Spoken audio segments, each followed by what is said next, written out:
یہ وہی بات ہے، وہ کہتے ہیں یہ بتوں کے بارے میں نازل ہوئی، یہ آفاقی آیات ہیں، الحمدللہ اس کا سلوشن بھی قرآن و سنت میں موجود ہے، وہ انشاءاللہ آگے آ جائے گا۔ آیت نمبر 205، وَاذْكُرْ رَبَّكَ فِي نَفْسِكَ، اور اے محبوب صلی اللہ علیہ وسلم اپنے رب کو یاد کرو اپنے جی میں۔ اور جی میں یاد کرنا کیا ہے؟ عربی ڈکشنری کے مطابق دل میں پڑھنا یہ ہوتا ہے کہ آہستہ آواز سے پڑھنا، کسی دوسرے کو سنائی نہ دے۔ جی میں پڑھنا ذہن میں خیال کرنا نہیں ہوتا، یہ بات سمجھ لیجئے، کیونکہ پڑھنے کا لفظ ہمیشہ زبان ہلنے اور بولنے پر آتا ہے، دل میں خیال کرنے کو پڑھنا نہیں کہتے۔ یہ تو ایک چھوٹے سے اسٹوڈنٹ کو جسے کوئی بھی لینگویج آتی ہے اس کو یہ بات پتہ ہے۔ تو آپ صلی اللہ علیہ وسلم کے ذریعے پوری امت کو خطاب ہے کہ دل میں جی میں آہستہ آہستہ یاد کرو اللہ کو، تضرعا وخیفتا ودون الجہر من القول، عاجزی کے ساتھ اور آہستہ آواز میں۔ آگے تفسیر بھی کر دی، فی نفسی کا مطلب کیا ہے؟ عاجزی کے ساتھ، تضرعا عاجزی کے ساتھ، وخیفہ اور آہستہ آواز میں، یہ اس کی تفسیر آ گئی۔ ودون الجہر من القول، اور جہری آواز کے ساتھ، بہت اونچی آواز کے ساتھ نہیں۔ بالغدو والآصال، صبح کے وقت بھی اور شام کے وقت بھی، ہر وقت اللہ کو یاد کرو آہستہ آواز کے ساتھ، اور یہی اسلام کا کلچر ہے۔ آپ دیکھیں ہماری ساری عبادات ہے ہی آہستہ آواز سے۔ اگر آپ کہتے ہیں کہ جی مغرب عشاء اور فجر کی نماز میں قرات اونچی آواز سے ہے، تو وہ صرف قرات ہی اونچی آواز سے ہے، باقی سبحان ربی العظیم، سبحان ربی العلیٰ سب کچھ آہستہ آواز سے ہے۔ اس میں بھی آخری 2 رکعتیں آہستہ آواز سے ہیں، ظہر اثر تو مکمل ہی آہستہ آواز سے ہے۔ تو پوری نماز، اس کے علاوہ ہم جتنی سنتیں نوافل پڑھتے ہیں وہ ساری آہستہ آواز سے ہی ہیں۔ یعنی اسلام کا کلچر ہی یہی ہے کہ چپ کے اپنے رب کو یاد کرنا ہے، گلا پھاڑ کر نہیں۔ یہ چیز ناپسندیدہ ہے اسلام میں۔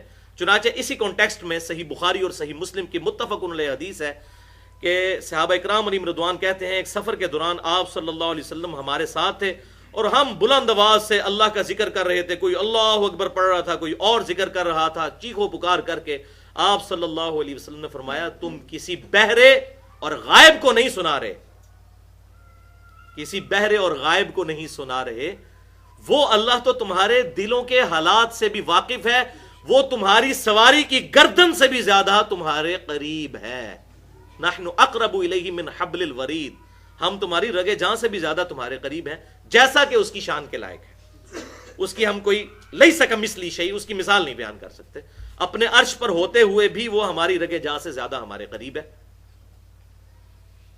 اور پھر آپ صلی اللہ علیہ وسلم، اسی بخاری اور مسلم کی حدیث میں آتا ہے، آپ صلی اللہ علیہ وسلم نے فرمایا کیا میں تمہیں جنت کے خزانوں میں سے خزانہ تعلیم نہ کروں؟ تم پڑھا کرو لا حول ولا قوت الا باللہ، نہیں ہے طاقت گناہ سے بچنے کی اور نہ ہمت ہے نیکی کے اعمال کرنے کی مگر اللہ کی توفیق سے۔ یہ اس کا ترجمہ ہے، اسم اعظم ہے لا حول ولا قوت الا باللہ۔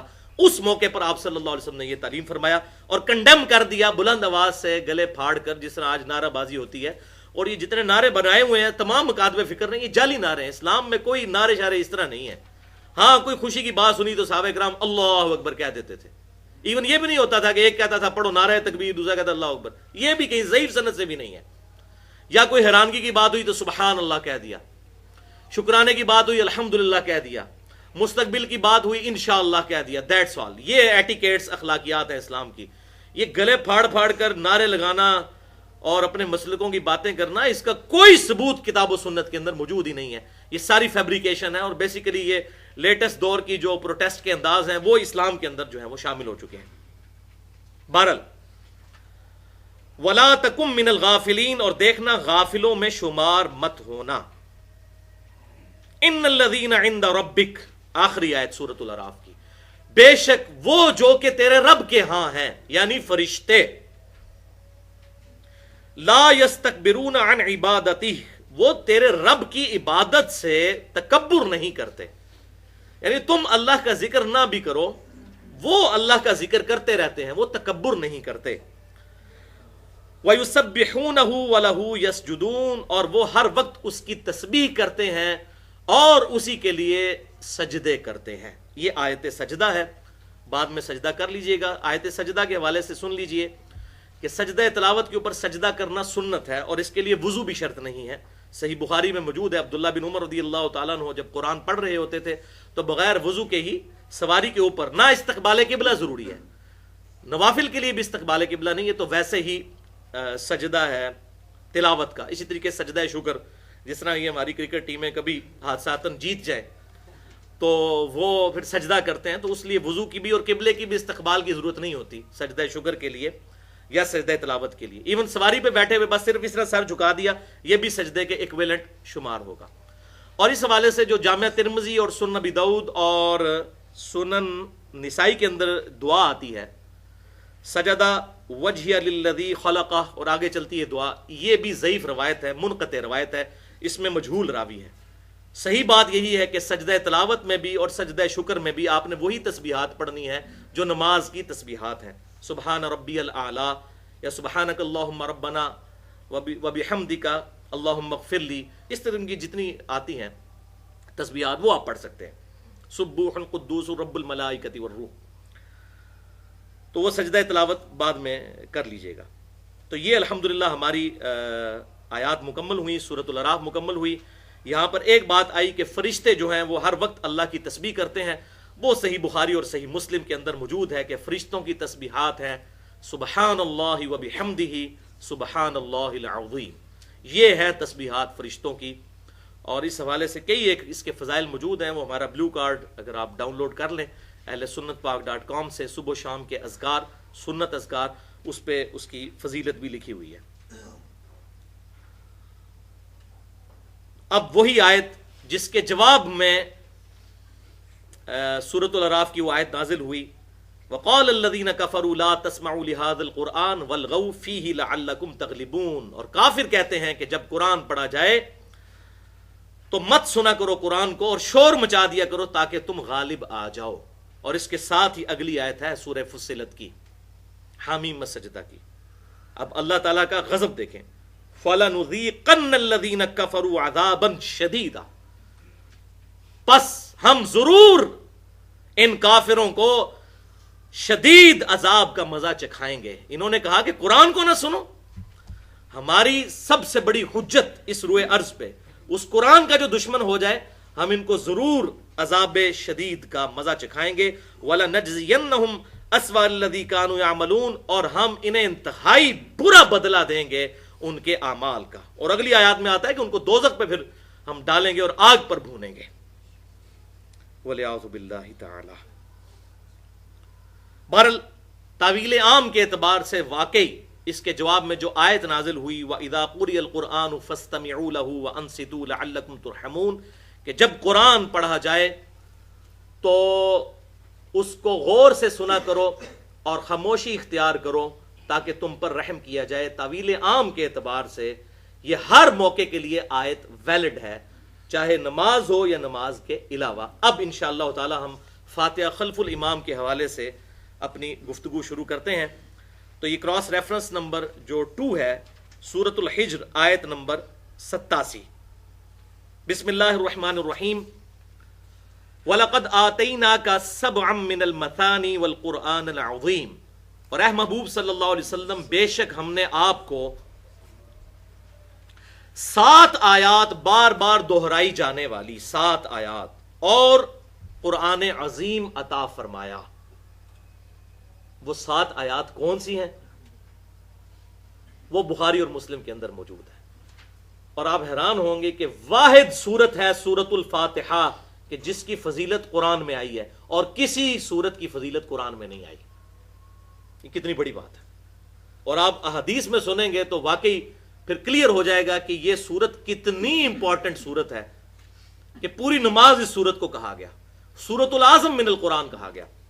اور وہی آپ کا ریفرنس ہے 3، امام کائنات سید الاولین والآخرین شفیع المذنبین رحمت للعالمین سیدنا و مولانا امام اعظم محمد رسول اللہ صلی اللہ علیہ وآلہ وسلم کی حدیث مبارکہ صحیح بخاری میں اسی آیت کے کانٹیکسٹ میں انٹرنیشنل نمبر کے مطابق 4703 کہ آپ صلی اللہ علیہ وسلم نے ارشاد فرمایا سورت العظم من القرآن، یعنی قرآن کی سب سے بڑی سورت، جیسے آیت العظم صحیح مسلم میں آیا آیت الکرسی ہے، سورت العظم من القرآن آپ صلی اللہ علیہ وسلم نے ایک صحابی کو تعلیم فرمائی اور فرمایا وہ سورت ہے الحمدللہ رب العالمین، اس سے لے کر اینڈ تک۔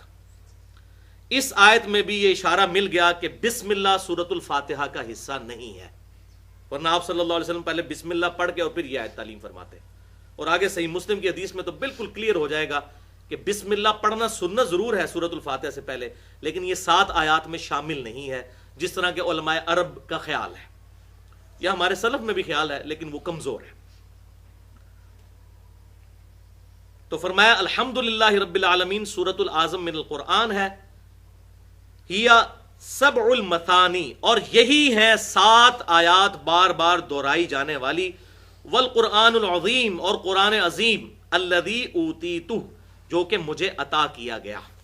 تو آپ صلی اللہ علیہ وسلم نے خود فرما دیا کہ 7 آیات بار بار دہرائی جانے والی 7 آیات، یہی 7 آیات ہیں سورت الفاتحہ کی آیات۔ ریفرنس نمبر 4، یہ بھی صحیح بخاری میں انٹرنیشنل نمبر کے مطابق 4704 نمبر حدیث ہے کہ امام کائنات صلی اللہ علیہ وسلم نے ارشاد فرمایا ام القرآن ہی 7 المثانی والقرآن العظیم، قرآن کی ماں ام القرآن ہے سورت الفاتحہ، اور یہی ہے 7 آیات بار بار دہرائی جانے والی اور قرآن عظیم۔ اور یہ 7 آیات الحمدللہ رب العالمین، الرحمن الرحیم دوسری آیت، مالک یوم الدین تیسری آیت، ایاک نعبد و ایاک نستعین یہ ہے چوتھی آیت، اور 5ویں آیت اہدنا الصراط المستقیم، اور 6ٹھی آیت صراط الذین انعمت علیہم، اور 7ویں آیت غیر المغضوب علیہم ولا الضالین آمین۔ اور بخاری اور مسلم کی متفق علیہ حدیث ہے کہ سورۃ الفاتحہ جب پڑھے امام تو تم آمین کہو، جس کی آمین فرشتوں کے ساتھ مل جائے گی اللہ تعالیٰ اس کے اگلے گناہ جو گزر چکے ان کی مغفرت فرما دے گا۔ الحمدللہ، تو یہ آمین کہنا اس کے بعد سنت ہے۔ 5واں ریفرنس صحیح بخاری اور صحیح مسلم کی متفق علیہ حدیث ہے، اور یہ ہے وہ اصل میں پیوٹ۔ صحیح بخاری میں انٹرنیشنل نمبر کے مطابق 756 نمبر، اور صحیح مسلم میں 874 نمبر۔ آپ صلی اللہ علیہ وسلم نے ارشاد فرمایا لا صلاۃ لمن لم یقرأ بفاتحۃ الکتاب، اس کی نماز ہی نہیں ہے جو نماز میں سورۃ الفاتحہ نہیں پڑھتا۔ اور اس کے راوی ہیں سیدنا عبادہ بن صامت رضی اللہ تعالی عنہ۔ اس شخص کی نماز ہی نہیں جو نماز میں سورۃ الفاتحہ نہیں پڑھتا، بخاری اور مسلم کی متفق علیہ حدیث۔ ریفرنس نمبر 6 پہ صحیح مسلم کی حدیث ہے 876 نمبر، اس میں الفاظ ہیں لا صلاۃ لمن لم یقرأ بأم القرآن، اس کی نماز ہی نہیں جو نماز میں ام القرآن، قرآن کی ماں یعنی سورۃ الفاتحہ کو نہ پڑھے۔ 7واں ریفرنس صحیح مسلم میں اوپر تلے 4 احادیث ہے انٹرنیشنل نمبرنگ کے مطابق 878 سے لے کر 881 تک کہ آپ صلی اللہ علیہ وسلم نے ارشاد فرمایا کہ جس نے نماز پڑھی اور اس نماز میں قرات نہیں کی ام القرآن یعنی سورۃ الفاتحہ کی، فَهِيَ خِدَاج، تو اس کی نماز ہے ناقص۔ ثلاثاً 3 دفعہ آپ نے ارشاد فرمایا اس کی نماز ناقص ہے، اس کی نماز ناقص ہے، اس کی نماز ناقص ہے جو نماز میں سورۃ الفاتحہ نہ پڑھے، غیر تمام، اس کی نماز مکمل ہی نہیں ہے۔ اب ناقص سے بعض لوگوں نے اور مطلب نکالنے کی کوشش کی کہ ہوتے جائے گی لیکن ذرا کمزور سی، تو اب ساتھ ہی آپ صلی اللہ علیہ وسلم نے یہ بھی ارشاد فرمایا غیر تمام، اس کی نماز مکمل ہی نہیں ہوئی، خود ہی شرح فرما دی خداج لفظ کی۔ فقیل علی ابی ہریرہ، یہ صحیح مسلم کی حدیث چل رہی ہے، تو ابی ہریرہ رضی اللہ تعالی عنہ سے کہا گیا انا نکون وراء الامام، کہ بے شک ہمیں بعض اوقات امام کے پیچھے نماز پڑھنی پڑتی ہے، تو کیا اس وقت بھی ہم سورۃ الفاتحہ پڑھا کریں؟ تو امام ابو ہریرہ رضی اللہ تعالیٰ عنہ کا فتویٰ، روئے عرض پہ تمام صحابہ کرام سے بڑھ کر احادیث روایت کرنے والے صحابی، یہ امام ابو حنیفہ، امام شافعی، امام احمد بن حنبل، امام مالک، امام بخاری، امام مسلم رحمہم اللہ اجمعین کا فتویٰ نہیں، امام ابو ہریرہ کا فتویٰ ہے، صحابی کا، جنہوں نے یہ حدیث خود حضور صلی اللہ علیہ وسلم سے سنی ہے کہ فاتحہ کے بغیر نماز ناقص ہے، ناقص ہے، ناقص ہے۔ تو تابعی نے پوچھا، تابعین نے، کہ ہم تو امام کے پیچھے نماز پڑھتے ہیں، تو کیا اس وقت بھی پڑھے؟ تو کیا ارشاد فرمایا؟ فقال اقرأ بها فی نفسک، تو انہوں نے فرمایا کہ اپنے جی میں پڑھ لیا کرو، یعنی آہستہ آواز کے ساتھ۔ اس کی تشریح میں پہلے کر چکا۔ اقرا پڑھنا، پڑھنے کا لفظ زبان ہلانے سے پڑھنے کو بولا جاتا ہے۔ انہوں نے یہ نہیں کہا کہ تصور کر لیا کرو ذہن میں، پڑھا کرو جی میں آہستہ۔ اور ہم بھی اردو زبان میں بھی کہتے ہیں کہ جی زور اثر میں ہم دل میں نماز پڑھتے ہیں، لیکن زبان سے پڑھ رہے ہوتے ہیں۔ تو یہ تمام لنگوسٹکس کے اندر دل میں پڑھنے سے مراد آہستہ آواز سے پڑھنا ہوتا ہے۔ پھر انہوں نے اپنی بات کی دلیل میں وہ حدیث پوری سنائی۔ صحیح مسلم 4 طرق چل رہے ہیں، 878 سے 881 تک، یہ وہی حدیث چل رہی ہے۔ حدیث قدسی انہوں نے سنائی کہ میں یہ کیوں کہہ رہا ہوں کہ امام کے پیچھے بھی فاتحہ پڑھو، اس لیے کہ سورۃ الفاتحہ ہی پوری نماز ہے۔ اور حدیث قدسی سنائی کہ آپ صلی اللہ علیہ وسلم نے ارشاد فرمایا کہ اللہ تعالیٰ ارشاد فرماتا ہے، قال اللہ تعالی، اللہ تعالیٰ ارشاد فرماتا ہے، قسمت الصلاۃ بینی و بین عبدی نصفین، کہ میں نے نماز کو اپنے اور اپنے بندے کے درمیان برابر تقسیم کر لیا ہے۔ دیکھیں اللہ تعالیٰ نے اپنے بندے کو اپنے ساتھ شامل کیا کہ نماز میرے بندے اور میرے درمیان برابر تقسیم ہو گئی ہے۔ اور نماز کیا؟ سورۃ الفاتحہ، پوری نماز اس کو کہا گیا۔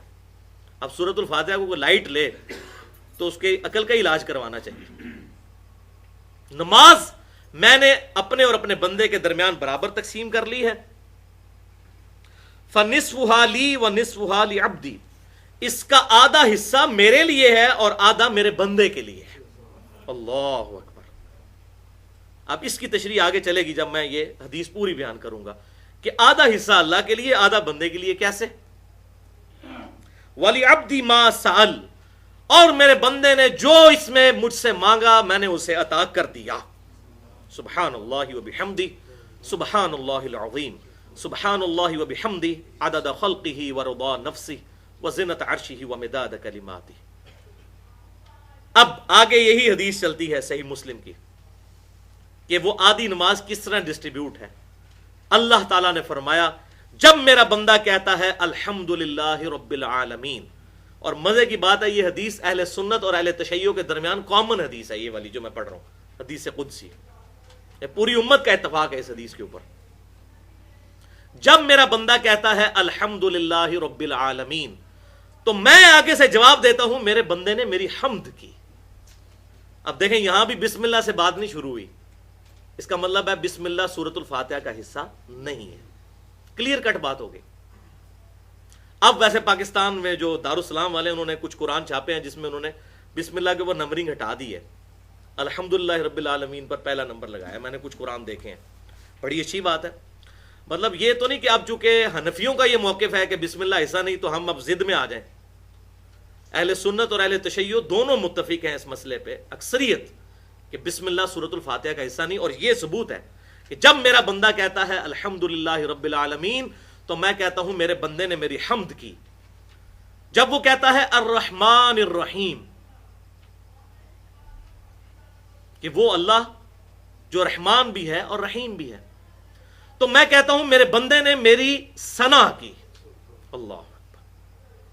اور جب وہ کہتا ہے مالک یوم الدین، یعنی تو ہی ہے قیامت کے دن، بدلے کے دن کا مالک، تو میں کہتا ہوں میرے بندے نے میری بزرگی کا اعتراف کر لیا کہ میں ہی بزرگ ہوں، میں ہی قیامت کے دن کا مالک ہوں۔ 3 آیتیں ہوگی نا جی، الحمدللہ رب العالمین، الرحمن الرحیم، مالک یوم الدین۔ جواب بھی آ رہا ہے اللہ کی طرف سے یہی تو حضرت ابو ہریرہ کہہ رہے ہیں کہ فاتحہ نہیں پڑھو گے تو اللہ سے جواب تو آنا کوئی نہیں. یہ کیا تم ناقص نماز پڑھ کے تم مسجد سے باہر نکلو گے, اللہ کا جواب ہی نہیں آنا. امام کو یہ آئے گا, پیچھے والے بیچارے پھر اسی طرح ہی رہیں گے.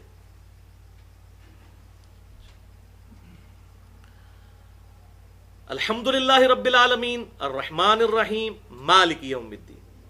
پھر جب میرا بندہ کہتا ہے ایاک نعبد و ایاک نستعین, اے اللہ ہم صرف تیری ہی عبادت کرتے ہیں اور تیری ہی عبادت کریں گے, اور صرف تجھی سے غائب میں مدد مانگتے ہیں, یعنی دعا کرتے ہیں اور تجھی سے دعا کریں گے, تو یہ میرے اور میرے بندے کے درمیان کامن بانڈ ہے.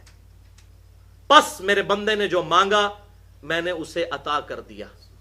تو یہ چوتھی آیت ہو گئی کامن, یعنی یہ انٹرلاک ہے, 3 آیتیں ادھر اور 3 ادھر, ان کو جوڑنے والا. اور اس کو بھی آپ توڑیں تو 2 بنتی ہیں.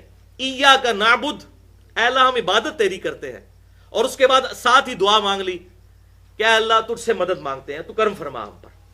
تو یہ اللہ تعالیٰ کیا فرماتا ہے اس کے ساتھ کہ میں نے اپنے بندے کو جو اس نے مانگا عطا کیا. یعنی ایاک نستعین کے جواب میں اللہ تعالیٰ اس کی دعا قبول کرتا ہے. تو ایاک نعبد یہ آدھی پوری ہو جاتی ہے یہاں پر, جو کہا گیا کہ یہ میرے بندے اور میرے درمیان کامن ہے. یعنی اس کا آدھا حصہ ایاک نعبد یہ میری تعریف ہے, و ایاک نستعین مجھ سے سوال کیا گیا ہے, تو میں نے اپنے بندے کو عطا کر دیا, اسی میں الفاظ ہے. اور جب میرا بندہ کہتا ہے اہدنا الصراط المستقیم, 5ویں آیت, صراط الذین انعمت علیہم 6ٹھی آیت, غیر المغضوب علیہم ولا الضالین آمین, بس میرے بندے نے جو مجھ سے مانگا میں نے اسے عطا کر دیا. تو اب یہ 7 آیات دیکھیں کس طرح ڈسٹریبیوٹ ہوتی ہیں. وہ جو لفظ آیا تھا کہ فَنِصْفُهَا لِي وَنِصْفُهَا لِعَبْدِي, آدھی سورۃ الفاتحہ میرے لیے ہے یہ نماز, اور آدھی میرے بندے کے لیے ہے. وہ آدھی کس طرح ہوئی؟ الحمدللہ رب العالمین اللہ کی حمد, الرحمن الرحیم اللہ کی ثنا, مالک یوم الدین اللہ کی بزرگی کا اعتراف. 3 آیتیں ہو گئی. اور ایاک نعبد و ایاک نستعین یہ کامن بانڈ ہو گیا, 4تھی آیت یہ سینٹر میں آ گئی. اور اس کے بھی 2 حصے ہو جائیں گے. ایاک نعبد وہ اللہ کی تعریف, اے اللہ ہم تیری عبادت کرتے ہیں, اور دوسرا حصہ ایاک نستعین, اے اللہ تو ہماری دعا قبول کر, تجھ سے ہی دعا کرتے ہیں. وہ بندے نے مانگا, سوال کیا نا, وہ ایاک نستعین یہ سوال ہے, اے اللہ ہم تجھ سے مدد مانگتے ہیں, بس میرے بندے نے جو مانگا میں نے اسے عطا کیا. اور اگلی 3 آیات اہدنا الصراط المستقیم, اے اللہ ہمیں سیدھا راستہ دکھا, دعا. صراط الذین انعمت علیہم, راستہ ان لوگوں کا جن پر تیرا انعام ہوا, یعنی جو نبیوں کے طریقے پر چلے ان لوگوں کے طریقے پر چلا. لیکن راستہ کہا ہے, راستے نہیں. کہتے ہیں سارے بزرگوں کے راستے حق ہیں, راستہ ہمیشہ واحد ہے.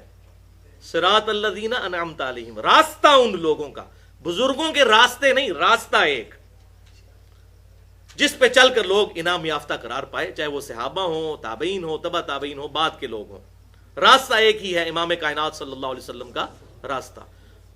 تو اس میں امپلائڈ ہے کہ ہمیں محبوب صلی اللہ علیہ وسلم کے راستے پر چلا, جس راستے پر چل کر تیرے لوگ انعام یافتہ قرار پائے. غیر المغضوب علیہم ولا الضالین آمین, اور ان لوگوں کے راستے پر نہ چلانا جن پر تیرا غضب ہوا اور جو گمراہ ہیں. تو تعویل خاص کے اعتبار سے یہ مغضوب علیہم جو لوگ ہیں یہ یہودی ہیں, اور ولا الضالین گمراہ جو ہیں نصارہ ہیں. لیکن تعویل عام کے اعتبار سے جو بھی اس قسم کی حرکتیں کرتا ہے وہ اسی کیٹیگری میں فال کر جائے گا. تو یہ بھی 3 آیات ہو گئیں. اہدنا الصراط المستقیم صراط الذین انعمت علیہم غیر المغضوب علیہم ولا الضالین آمین. تو لہٰذا یہ بالکل کلیئر ہو گیا کہ سورۃ الفاتحہ کی 7 آیات الحمد سے لے کر ولا الضالین تک ہیں. بسم اللہ الرحمن الرحیم اس کا حصہ نہیں, لیکن بسم اللہ الرحمن الرحیم ہر دفعہ سورۃ الفاتحہ سے پہلے پڑھنا سنت ہے, چھوڑنا بھی نہیں اس کو. یہ کہہ کہ جی ناقص ہے, جس طرح بعض لوگ کہتے ہیں ننگے سر بھی نماز ہو جاتی ہے, سنت ہے سر ڈھانپ کے پڑھنا, خیر ہے, تو یہ کام اس کے ساتھ نہیں کرنا. سنت کو پورا کرنا ہے, جان بوجھ کے سنت کو نہیں چھوڑنا. تو یہ الحمدللہ اس حوالے سے بات بالکل کلیئر ہو گئی. 8واں ریفرنس آپ کے پیج پر سنن ابی داؤد کی حدیث ہے, انٹرنیشنل نمبرنگ کے مطابق 823 اور اس کے ساتھ پھر 824, اور جامعہ ترمذی میں 311 نمبر حدیث ہے انٹرنیشنل نمبرنگ کے مطابق. عبادہ بن صامت رضی اللہ تعالیٰ عنہ سے روایت ہے. یہ وہی صحابی ہیں جن سے بخاری اور مسلم میں وہ حدیث ہم پہلے پڑھ چکے, لا صلاۃ لمن لم یقرأ بفاتحۃ الکتاب, کہ اس کی نماز نہیں ہوتی جو نماز میں سورۃ الفاتحہ نہیں پڑھتا. اب وہی صحابی ایک اور حدیث بیان کر رہے ہیں, اور حدیث کا سب سے بہتر فہم وہی ہوتا ہے جو صحابی خود بیان کرے اپنی حدیث کا. تو وہ آپ فہم سن لیجئے. حوالہ میں نے بتا دیا, سنن نبی داؤد 823 اور 824, اور جامعہ ترمذی 311, اور سنن نسائی کے اندر بھی یہ حدیث موجود ہے کہ وہ کہتے ہیں کہ ایک دفعہ فجر کی نماز میں ہم آپ صلی اللہ علیہ وسلم کے پیچھے نماز پڑھ رہے تھے, تو نماز سے فارغ ہونے کے بعد آپ صلی اللہ علیہ وسلم ہماری طرف متوجہ ہوئے فجر کی نماز میں, یعنی کہ جہری نماز. دو قسم کی نمازیں ہیں نا, جہری جس میں امام قرات اونچی کرتا ہے, جہری نمازیں تین ہیں, صلاۃ المغرب, صلاۃ العشاء اور صلاۃ الفجر, اور سری جس میں آہستہ آواز سے امام قرات کرتا ہے وہ دو ہیں, صلاۃ الظہر اور صلاۃ العصر. تو کہتے ہیں فجر کی نماز تھی جس میں جہری آواز کے ساتھ قرات کی جاتی ہے. تو آپ صلی اللہ علیہ وسلم کے پیچھے ہم قرات کرتے جا رہے تھے. اور قرات کیوں کرتے تھے, یہ بخاری اور مسلم میں بھی کتنی حدیثیں ملتی ہیں کہ اس وقت قرآن پاک ریٹن فارم میں سب کے پاس موجود نہیں تھا. آپ صلی اللہ علیہ وسلم جب قرآن تلاوت کرتے تھے نا, تو صحابہ کرام پھر ساتھ ساتھ پڑھتے تھے تاکہ ہمیں بھی وہ آیتیں یاد ہو جائیں. اب تو الحمدللہ ہر گھر میں ہمارے پاس مصحف موجود ہے, اس وقت تو یہ بات نہیں تھی. تو صحابہ کرام علیہم رضوان جو نئی آیت نازل ہوتی تھی آپ صلی اللہ علیہ وسلم نماز میں تلاوت کرتے تھے, تو صحابہ بھی ساتھ ساتھ پڑھتے تھے کہ ہمیں یاد ہو جائے, تو ساتھ ساتھ وہ قرات کرتے تھے. تو فجر کی نماز میں بھی صحابہ کرام ساتھ ساتھ قرات کر رہے تھے. اب یہ موقع آیا کہ آپ صلی اللہ علیہ وسلم نے ان کو یہ کام کرنے سے منع کر دیا. یہ وہ حدیث ہے. تو نماز کے بعد آپ نے فرمایا لعلکم تقرؤون خلف امامکم, کیا تم امام کے پیچھے قرات کرتے ہو. یعنی آپ صلی اللہ علیہ وسلم نے فرمایا کہ مجھے لگا کہ مجھ سے کوئی نماز چھین رہا ہے, یعنی میری توجہ بٹ رہی تھی کیونکہ وہ اونچی آواز سے تھوڑی سی قرات کر رہے تھے, تو ظاہر پڑھنے والے کو پھر مغالطہ لگ جاتا ہے. تو فرمایا تم اپنے امام کے پیچھے قرات کرتے ہو. قلنا نعم ھذا یا رسول اللہ صلی اللہ علیہ وسلم, انہوں نے کہا ہاں ایسا ہی ہے اللہ کے رسول صلی اللہ علیہ وسلم, ہم کرتے ہیں. تو آپ صلی اللہ علیہ وسلم نے فرمایا قال لا تفعلوا الا بفاتحۃ الکتاب, کہ یہ قرات امام کے پیچھے مت کیا کرو مگر سورۃ الفاتحہ پڑھا کرو. کیوں؟ فإنه لا صلاۃ لمن لم یقرأ بها, کیونکہ بے شک اس کی نماز ہی نہیں ہوتی جو نماز میں سورۃ الفاتحہ نہیں پڑھتا. اب اس کے بعد کیا گنجائش رہ گئی کہ امام کے پیچھے قرات مت کرو سوائے سورۃ الفاتحہ کے, فاتحہ کے بغیر نماز نہیں ہونی, وہ قرات کر سکتے ہو امام کے پیچھے, لیکن اس کا موقع کیا ہے وہ آگے آ جائے گا. یہ نہیں ہے کہ امام بھی پڑھ رہا ہے تو آپ بھی ساتھ ساتھ پڑھیں, اس طرح نہیں. اور وہ ہے ریفرنس نمبر 9. اچھا, اسی میں یہ 823 حدیث تھی سنن ابی داؤد کی. 824 نمبر حدیث یہ ہے کہ وہی عبادہ بن صامت رضی اللہ تعالیٰ عنہ نبی صلی اللہ علیہ وسلم کی وفات کے بعد کسی تابعی کے پیچھے نماز پڑھ رہے تھے, اور ایک تابعی ہیں نافع, وہ کہتے ہیں کہ میں نے عبادہ بن صامت رضی اللہ تعالیٰ عنہ کے ساتھ نماز پڑھی تو میرے ساتھ کھڑے تھے. سنن ابی داؤد 824 نمبر. تو مجھے محسوس ہوا کہ انہوں نے امام کے پیچھے سورۃ الفاتحہ پڑھی ہے ام القرآن. تو میں نے سلام پھیرتے ہی کہا اس صحابی سے عبادہ بن صامت رضی اللہ تعالیٰ عنہ سے کہ کیا آپ نے امام کے پیچھے سورۃ الفاتحہ پڑھی ہے, ام القرآن پڑھی ہے؟ تو انہوں نے کہا ہاں میں نے پڑھی ہے. تو انہوں نے کہا کیوں؟ انہوں نے کہا میں تنوں دسنا میں کیوں پڑھی ہے, جڑی آیت مولوی نوں نہیں سمجھ آندی. انہوں نے کہا میں بتاتا ہوں کیوں میں نے پڑھی. پھر انہوں نے 823 نمبر حدیث جو سنن ابی داؤد اور جامعہ ترمذی کی 311 وہ پورا واقعہ انہوں نے سنایا حضور کی وفات کے بعد. اور صحابی یہی ہیں اس حدیث کے راوی جو بخاری اور مسلم میں بھی ہے کہ فاتحہ کے بغیر نماز نہیں ہوتی. وہ صحابی نے کہا کہ بھائی میں نے اس لیے نماز, اور یہاں بھی فجر کی نماز ہی تھی, وہ تابعی کہتے ہیں میں نے ساتھ پڑھی فجر کی نماز, جہری نماز. تو انہوں نے کہا بھائی بات یہ ہے کہ ہم نبی صلی اللہ علیہ وسلم کے پیچھے بھی فجر کی نماز میں قرات کر رہے تھے, فاتحہ بھی اور ساتھ ساتھ پڑھ رہے تھے, تو آپ صلی اللہ علیہ وسلم نے ہمیں منع فرما دیا, لیکن کہا کہ فاتحہ ضرور پڑھنی ہے کیونکہ فاتحہ کے بغیر نماز نہیں ہوتی. اور وہی بات انہوں نے یہاں پر ریپیٹ کی الحمدللہ. اور بلکہ سنن ابن ماجہ میں انٹرنیشنل نمبر کے مطابق 843 نمبر حدیث ہے کہ جابر بن عبداللہ رضی اللہ تعالی عنہما ظہر اور عصر کی نمازوں میں امام کے پیچھے سورۃ الفاتحہ کے ساتھ سورت بھی ملایا کرتے تھے, اور وہ کہتے ہیں کہ ہم نبی صلی اللہ علیہ وسلم کے پیچھے سورت الفاتحہ کے ساتھ سورت بھی ملایا کرتے تھے ظہر اور عصر کی نماز کے اندر، کیونکہ اب بہانا ہی کوئی نہیں نا، امام کی قرات تو سننی کوئی نہیں ہے، تو فاتحہ تو پڑھنی ساتھ سورت بھی ملاتے تھے، اور آخری 2 رکعتوں میں ہم صرف سورت الفاتحہ پڑھ لیا کرتے تھے۔ اور یہ بہانے تو ویسے بنائے ہوئے ہیں ورنہ کہ جی وہ قرآن ہم سن رہے ہوتے ہیں، ورنہ مغرب کی آخری رکعت میں، عشاء کی آخری 2 رکعتوں میں، اس میں تو امام آہستہ آواز سے پڑھ رہا ہوتا ہے، اس وقت بھی نہیں سورت الفاتحہ پڑھتے۔ وہ میں آگے بتاتا ہوں کہ کیا کچھ کرتے ہیں یہ لوگ، والعیاذ باللہ تعالی۔ تو اسی حدیث، یہ جو ہم نے سیدنا عبادہ ابن صامت رضی اللہ تعالیٰ عنہ کی سنی، اسی پر امام ترمذی کے کامنٹس ہیں حدیث نمبر 311 کے کانٹیکسٹ میں، کہ اکثر صحابہ اکرام علیہم رضوان اور تابعین اور پوری امت کے علماء، چاہے وہ امام مالک ہوں، امام شافعی ہوں، امام احمد بن حنبل ہوں، عبداللہ ابن مبارک، ایک ایک امام کا نام لے کر انہوں نے کہا سوائے اہل کوفہ کے، یعنی وہی نجدیوں کے علاوہ، کوفیوں کے علاوہ، سب کے سب لوگ امام کے پیچھے سورت الفاتحہ پڑھا کرتے تھے۔ لیکن کب پڑھتے تھے وہ اب ڈیٹیل آ رہی ہے، وہ آپ کے پیج کے اوپر ہے، ریفرنس 9۔ جز القراء امام بخاری کی کتاب ہے، جیسے امام بخاری نے جز رفع الیدین پوری کتاب لکھی ہے نا، جز حدیث کی اس کتاب کو کہتے ہیں جو کسی ایک ٹاپک پر لکھی جائے۔ جز رفع الیدین لکھی، جو میں نے مسئلہ نمبر 70B ریکارڈ کروایا ہے، رفع الیدین سے متعلق فرقہ وارانہ نظریات کا تحقیقی جائزہ، اس میں اس پوری کتاب کا تعارف ہے۔ تو امام بخاری نے ایک جز القراء بھی لکھی ہے، اس کے اندر انٹرنیشنل نمبرنگ کے مطابق 274 نمبر یہ حدیث موقوف ہے، سیدنا ابو ہریرہ رضی اللہ تعالیٰ عنہ کا قول، آپ کے پیج پر ریفرنس 9۔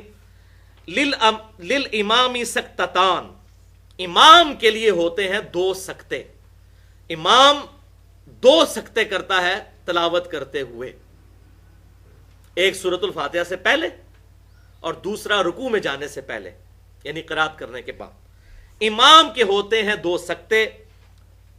فَاغْتَنِمُوا الْقِرَاءَةَ فِيهِمَا، تو تم غنیمت سمجھو ان 2 سکتوں میں قرات کرنے کو، بفاتحۃ الکتاب، سورت الفاتحہ کی تلاوت کو، ان 2 خاموشیوں میں جو امام خاموش رہتا ہے، اس ٹائم کو غنیمت سمجھتے ہوئے اس میں سورت الفاتحہ پڑھ لیا کرو۔ یہ امام ابو ہریرہ رضی اللہ تعالیٰ عنہ کا فتویٰ ہے کہ سکتوں میں پڑھنا ہے جب امام خاموش ہوتا ہے، اور یہ سکتے پہلی رکعت میں 2 ہوتے ہیں۔ وہ صحیح مسلم میں موجود ہے کہ آپ صلی اللہ علیہ وسلم دوسری رکعت جب شروع کرتے تھے تو سکتہ نہیں کرتے تھے، وہ ڈائریکٹ آپ سورۃ الفاتحہ سے شروع کرتے تھے، ہاں پھر رکوع سے پہلے سکتہ کیا کرتے تھے۔ اور سکتوں کا بھی ثبوت، پہلا سکتہ تو صحیح بخاری اور صحیح مسلم کی متفق علیہ حدیث ہے، آپ صلی اللہ علیہ وسلم سورۃ الفاتحہ سے پہلے ثنا پڑھا کرتے تھے، اس کا سکتہ کرتے تھے، اور اسی میں صحابہ کرام علیہ رضوان کہتے ہیں کہ آپ صلی اللہ علیہ وسلم کا اتنا سکتہ ہوتا کہ سورۃ الفاتحہ بھی پڑھ لیا کرتے تھے وہ لوگ۔ تو یہ پہلا سکتہ ہوتا تھا۔ اور دوسرا سکتہ سنن نبی داؤد میں انٹرنیشنل نمبر کے مطابق 777 نمبر اور سنن ابن ماجہ میں 845 نمبر حدیث ہے کہ آپ صلی اللہ علیہ وسلم رکوع میں جانے سے پہلے قرات کرنے کے بعد ایک لمبا سا سکتہ کیا کرتے تھے، اور اس کا مقصد یہی ہوتا تھا کہ جو لیٹ نماز میں شامل ہوا ہے اس سکتے میں، اس خاموشی کے اندر قرات کر لے۔ تو یہ بالکل کلیئر ہو گیا۔ آگے انشاءاللہ یہ مزید کھل کے میں یہ ساری چیزیں بیان کروں گا۔ ریفرنس نمبر 10، آخری ریفرنس آپ کے پیج کے اوپر، یہ بھی سیدنا ابو ہریرہ رضی اللہ تعالیٰ عنہ کا قول ہے، جز القراء انٹرنیشنل نمبر کے مطابق 132 نمبر حدیث موقوف امام بخاری نے جز القراء کے اندر لی ہے کہ سیدنا ابو ہریرہ رضی اللہ تعالیٰ عنہ نے ارشاد فرمایا، لا یجزئک الا ان تدرک الامام قائما قبل ان یرکع، تیرے لیے جائز نہیں ہے کہ تو اپنی رکعت کو شمار کرے یہاں تک کہ تو امام کو رکوع سے پہلے قیام میں نہ پا لے۔ اب یہ دیکھ لیں کیا فتویٰ آیا ہے، یہ کہتے ہیں جی رکوع میں رکعت مل جاتی ہے، امام ابو ہریرہ کا فتویٰ ہے۔ یہ کوئی بعد کے اماموں کا نہیں ہو رہا جدھر لوگوں نے اپنی اپنی پارٹیوں کے امام بنائے ہوئے ہیں اور وہ جھگڑا کرتے ہیں، یہ امام ابو ہریرہ صحابی رسول رضی اللہ تعالیٰ عنہ کا فتویٰ کہ تیرے لیے وہ رکعت شمار کرنا جائز ہی نہیں ہے کہ جس رکعت میں تو امام کو رکوع سے پہلے قیام میں نہ پا لے۔ اور اس سے اگلی روایت امام بخاری سیدنا ابو سعید خدری کی لے کر آئے انٹرنیشنل نمبرنگ کے مطابق جز القراء کے اندر 133 نمبر، کہ ابو سعید خدری رضی اللہ تعالیٰ عنہ کہتے ہیں کہ تیرے لیے یہ جائز ہی نہیں کہ سورۃ الفاتحہ پڑھے بغیر تو رکوع میں شامل ہو۔ 133 نمبر روایت یہ ہے، یہ جائز ہی نہیں ہے، ورنہ وہ رکعت شمار نہیں ہوگی۔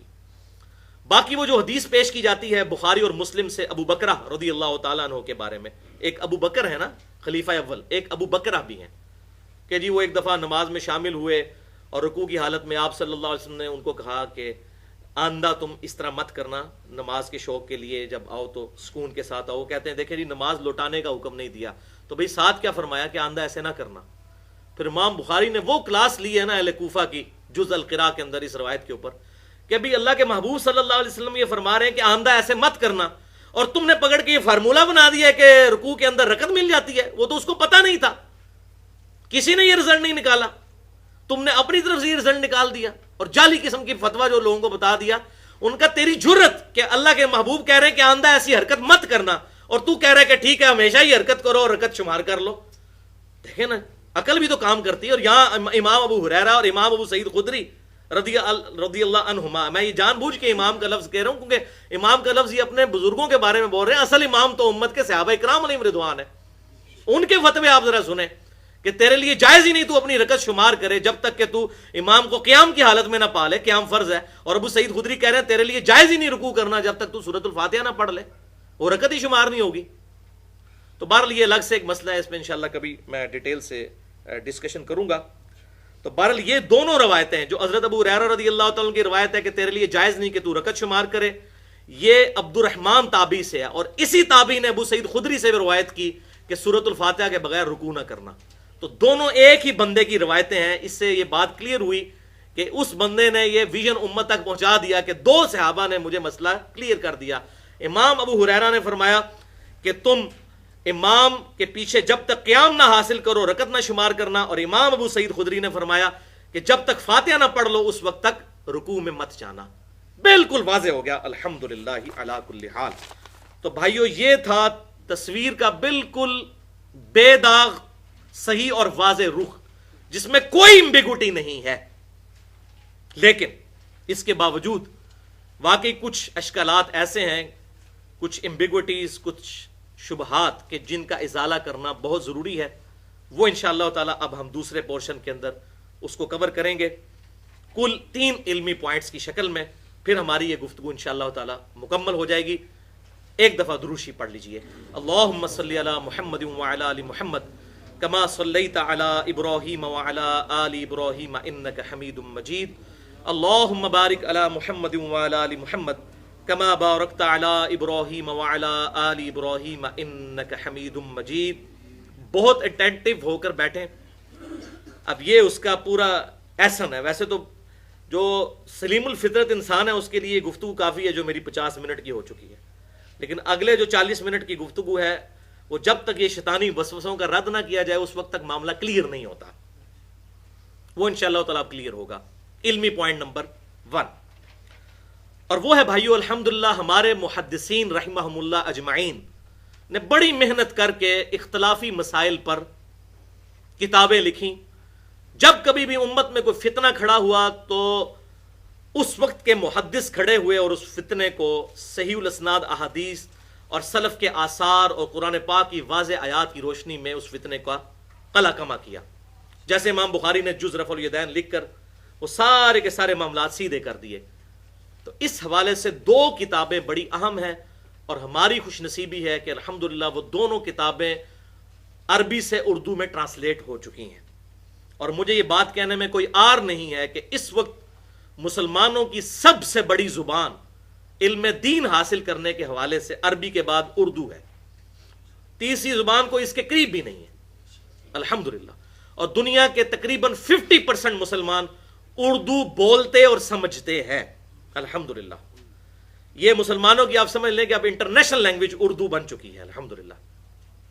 عربی اتنے مسلمانوں کو نہیں آتی، عربی تو 20% ہے مسلمانوں کا، 80% تو نان عربک ہیں، اور ان 80% میں سے بھی 50% وہ ہیں جو اردو بولتے اور جانتے ہیں، چاہے وہ انڈیا کے مسلمان ہوں یا بنگلہ دیش کے ہوں یا پاکستان کے ہوں یا نیپال کے ہوں، اب تو سعودی عرب کے اندر بھی کافی لوگ اردو جانتے ہیں، بلکہ میرے دوست ابھی وہ پی ایچ ڈی کر کے انگلینڈ سے مجھے بتا رہے کہ ایک نیو مسلم اس نے اسلام قبول کیا تو وہ اردو لینگویج سیکھ رہا ہے اسلام قبول کرنے کے بعد. وہ کہتا ہے جی اکثر علم اردو میں ٹرانسلیٹ ہو چکا ہے اور ملٹی ڈائریکشنل ہو چکا ہے، یعنی مختلف علماء کی تھاٹس اردو زبان کے اندر ہے، تو اردو سیکھوں گا تو میں علم حاصل کروں گا. یہ واقعی الحمدللہ اللہ تعالیٰ کی طرف سے بڑی خوش نصیبی ہے کہ ہمیں ہماری یہ مادری لینگویج ہے ایک قسم کی اردو. تو 2 کتابیں ایسی ہیں جن کا میں تعارف کروا دیتا ہوں، مارکیٹ میں وہ مل جائیں گی آپ کو، انٹرنیٹ پہ بھی پی ڈی ایف فارمیٹ میں 8-10 MB کی فائل ڈاؤن لوڈ کر سکتے ہیں. آپ نہ ملے مجھ سے رابطہ کریں، میں بھی انشاءاللہ تعالیٰ آپ کو ای میل کر سکتا ہوں. پہلی کتاب امام بخاری کی جز القراء، اور جز میں نے بتایا حدیث کی وہ کتاب ہے جو ایک خاص پرٹیکولر ٹاپک پر لکھی جائے. 300 احادیث اور آثار کا مجموعہ امام محمد بن اسماعیل بخاری رحمہ اللہ المتوفى 256 ہجری انہوں نے جمع فرمایا اور بالکل فاتحہ خلف الامام کے مقدمے کو واضح کر کے مسلمانوں کے سامنے پیش کیا. اور دوسری کتاب ہے امام احمد بن حسین البیہقی المتوفى 458 ہجری، جو امام حاکم رحمۃ اللہ علیہ کے شاگرد ہیں، جنہوں نے المستدرک للحاکم لکھی ہے. تو امام بھیقی رحمۃ اللہ علیہ نے 400 احادیث اور آثار پر مشتمل کتاب لکھی، کتاب القراء. یہ بھی اسی ٹاپک پر ہے، فاتحہ خلف الامام سے ریلیٹڈ. یہ مارکیٹ میں ترجمہ بھی اویلیبل ہے اور پی ڈی ایف فارم میں آپ کو گوگل پہ سرچ کریں تو اس کی سافٹ کاپیز بھی مل جائیں گی. اور اس میں الحمدللہ وہی رزلٹ نکالا گیا جو آلریڈی ہم ڈسکس کر چکے ہیں. یہ میں نے کتابیں اس لیے بتا دیں کہ کچھ ایسی چیزیں ہیں جو میں آج ڈسکس نہیں کروں گا، اتنی فضول قسم کی ہیں. مثال کے طور پر وہ جعلی اور جھوٹی روایتیں کہ جی جو امام کے پیچھے سورۃ الفاتحہ پڑھے اس کے منہ میں انگارہ رکھ دو، اس کی زبان ہی جلا دو. دیکھیں کس لیول کی اتنی جعلی بنائی کہ پتہ چل جائے کہ یہ جعلی روایت ہے. مطلب صحابہ کرام یا آپ وسلم کی یہ لینگویج ہو سکتی ہے؟ جہاں قرآن کی ہے درس ہے لا اکراہ فی الدین، دین کے معاملے میں کوئی جبر نہیں ہے. آپ صلی اللہ علیہ وسلم اتنی شفقت فرمانے والے، وَإِنَّكَ لَعَلَىٰ خُلُقٍ عَظِيمٍ، تو آپ یہ ارشاد فرمائیں گے جو امام کے پیچھے فاتحہ پڑھے اس کی زبان پہ انگارہ رکھ دو، وَلِعَاذُ بِاللَّهِ تَعَالَىٰ. تو یہی جعلی روایتیں ہیں جو بیسیکلی اسلام کی بدنامی کا سبب بنی. اسی لیے تو صحیح اور ضعیف کا فرق کرنا ہے، اور یہ کہنا جی وہ ڈگری تو ڈگری ہوتی ہے چاہے اصلی ہو یا جعلی، حدیث تو حدیث ہوتی ہے چاہے اصلی ہو یا جعلی. تو ایسا ہوتا تو مسلم شریف کی پہلی حدیث یہی ہوتی جو بخاری میں بھی موجود ہے کہ جس شخص نے میری طرف جھوٹی بات منسوب کی وہ اپنا مقام دوزخ میں دیکھ لے. آپ صلی اللہ علیہ وسلم کو یہ غیبی خبر دی گئی تھی کہ آپ کی امت کے ساتھ یہ معاملات ہوں گے کہ جعلی روایتیں گھڑی جائیں گی. قرآن کے بارے میں ایسا نہیں، قرآن کے بارے میں الٹ ہے. یہ بات صحیح بخاری کے اندر ہے، بلغوا عنی ولو آیا، پہنچا دو میری طرف سے خواہ ایک آیت ہی تمہیں پہنچے. وہاں نہیں فرمایا کہ دیکھ لینا وہ صحیح آیت ہے یا غلط آیت ہے. کیوں؟ انا نحن نزلنا الذکر وانا له لحافظون، اس الذکر القرآن کو ہم نے نازل کیا، ہم اس کی باللفظ حفاظت کرنے والے خود. تو یہ جو مولوی کہتے ہیں جی فلاں کے پاس ڈگری نہیں، ڈگری نہیں، ڈگری تو اللہ کے نبی ہمیں خود دے گئے ہیں. بلغوا عنی ولو آیا، ایک آیت بھی تمہیں پتا ہو تو اگلے تک پہنچا دو. یہ صحیح بخاری میں حدیث ہے. تو ڈگری تو ہمیں مل چکی ہے، مجھے اگر ایک آیت بھی پتا ہے تو میں دوسرے تک سکھاؤں گا. یہ نہیں کہ مجھے بریلوی دیوبندی اہل حدیث یا شیعہ کی ڈگری لینی پڑے گی دعوت و تبلیغ کے لیے. بالکل بات کلیئر ہو گئی. تو الحمدللہ یہ 2 کتابیں میں نے تعارف کروا دیا. اور یہ جعلی روایتیں اس قسم کی اسی طریقے سے وہ رفع الیدین پہ بھی بنائی ہوئی ہے کہ جی وہ بت رکھ کے صحابہ آتے تھے تو اس لیے رفع الیدین ہوتا تھا. یہ بالکل اسی لیول کی جعلی روایت فاتحہ خلف الامام پہ بھی گھڑی ہوئی کہ جی جو امام کے پیچھے فاتحہ پڑھے اس کی زبان پہ انگارہ رکھ دو. تو جعلی چیز تو پھر جعلی ہوتی ہے، پکڑی تو جاتی ہے. چور اپنی لنگوٹی تو چھوڑ جاتا ہے کہ عام آدمی کو پتہ چل جاتا ہے یہ تو لنگوٹا ہے. تو اس قسم کی وہ گھوڑوں کی دموں والی حدیث کہاں سے پکڑ کے کہاں لگا دی. تو اس قسم کی جو ہے یہ ساری باتیں اس میں ڈسکس ہیں. میں آج اس کو ڈسکس نہیں کروں گا، یہ اس قابل ہی نہیں کہ ان چیزوں کو ڈسکس کیا جائے.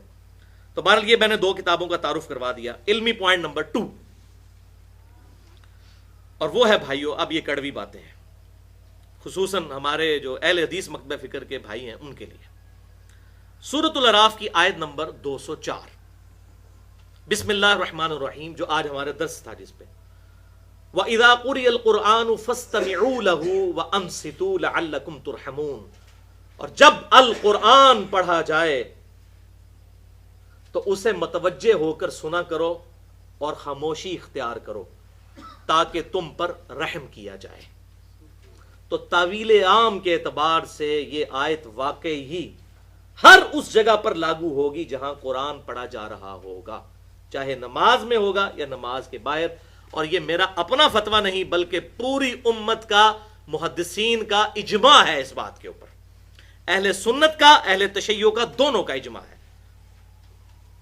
اور اس میں یہ جو جعلی باتیں جی یہ مکی آیت تھی جی، وہ نماز تو مدینے میں فرض ہوئی، اور بھائی چاہے مکی تھی یا مدنی تھی اس سے تو فرق ہی نہیں پڑتا.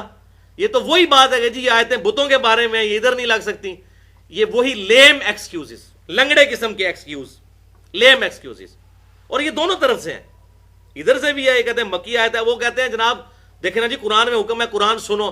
تو ہم اس لیے فاتحہ نہیں پڑھتے کہ امام کو سن رہے ہوتے ہیں. تو بھائی عشاء کی آخری 2 رکعتوں میں اور مغرب کی آخری رکعت میں اور ظہر اور عصر میں اس وقت تم کون سا قرآن سن رہے ہوتے ہو؟ اس وقت کیا تکلیف ہوتی ہے؟ اس وقت کیوں نہیں سورۃ الفاتحہ پڑھتے؟ تو وہ بھی جعلی بات کر رہے ہوتے ہیں. تو جعلی بات پکڑی جاتی ہے، ادھر بھی جعلی بات ادھر بھی جعلی بات حنفیوں کی طرف سے. وہ جی قرآن میں آیا قرآن پڑھا جائے خاموشی سے سنو.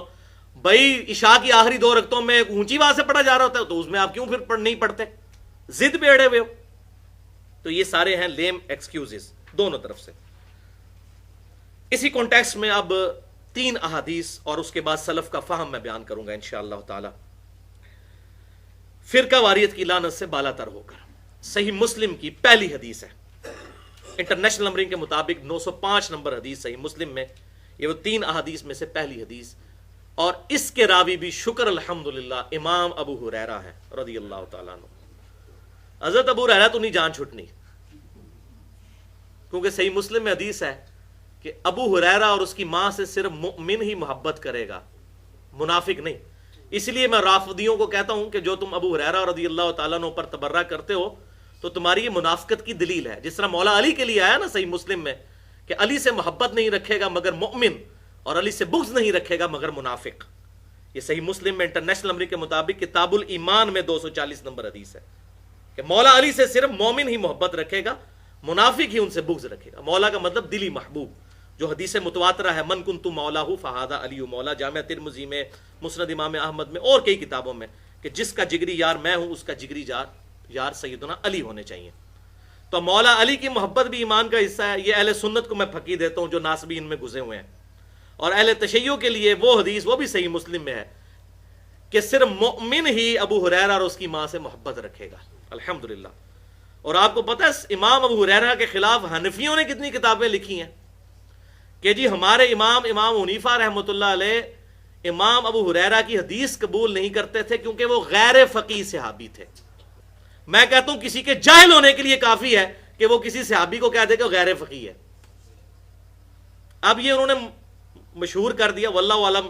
میرا حسن ظن ہے کہ سیدنا امام حنیفہ رحمۃ اللہ علیہ کی یہ جرأت ہی نہیں ہے کہ اس قسم کی بات اپنی زبان پر لے کر آئیں، لیکن انہوں نے منسوب کی ہوئی ہے ان کی طرف بات. تو یہ میں ان کو کہہ رہا ہوں کہ تم بڑے فقیہ ہو اس حوالے سے. تو سیدنا ابو ہریرہ اس حدیث کے راوی ہیں رضی اللہ تعالیٰ عنہ، صحیح مسلم 905 نمبر. اور سیدنا ابو موسیٰ اشعری رضی اللہ تعالیٰ عنہ 2 صحابہ اس کے راوی ہیں کہ آپ صلی اللہ علیہ وسلم نے ارشاد فرمایا کہ جب تم جماعت کی حالت میں ہو اور امام قرات کرے فَإِذَا قَرَأَ فَأَنصِتُوا، تو امام جب قرات کرے تو تم اس وقت خاموشی اختیار کرو. امام قرات کرے تو خاموشی اختیار کرو. یہ حکمیہ وہی جو قرآن میں آیا وَإِذَا قُرِئَ الْقُرْآنُ فَاسْتَمِعُوا لَهُ. تو اب اس حدیث سے یہ پتہ چلا ہے نماز کے بارے میں بھی کہا گیا کہ امام جب قرات کرے تو خاموشی اختیار کرو. لہٰذا اس آیت کی تفسیر خود کر دی، اور شکر ہے سیدنا ابو ہریرہ رضی اللہ تعالیٰ عنہ یہاں پر بھی موجود ہیں تاکہ کوئی یہ نہ کہہ سکے کہ ابو ہریرہ کو تو یہ حدیث ہی نہیں پتہ تھی، اسی لیے وہ کہتے تھے کہ سختوں میں پڑھ لیا کرو. Point to be noted.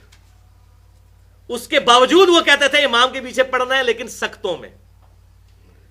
انہوں نے اس حدیث کا یہ فارم نہیں لیا کہ امام کے پیچھے پڑھنی ہی نہیں فاتحہ. Point to be noted. اب کوئی یہ نہیں کہہ سکتا کہ ابو ہریرہ کو حدیث نہیں پتہ چلی تھی کہ بھئی امام پڑھے تو خاموشی اختیار کرو، اسی لیے وہ کہتے تھے پیچھے پیچھے پڑھ لیا کرو. تو ان کو تو پتہ تھی یہ روایت. تو الحمدللہ حق بالکل واضح ہے. اس دین کی حفاظت کی ذمہ داری اللہ تعالیٰ نے خود لی ہوئی ہے الحمدللہ.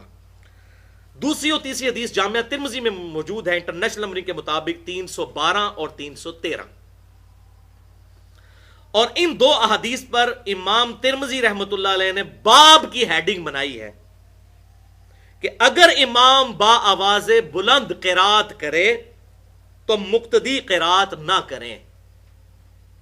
وہی وَإِذَا قُرِئَ الْقُرْآنُ فَاسْتَمِعُوا لَهُ وَأَنصِتُوا لَعَلَّكُمْ تُرْحَمُونَ.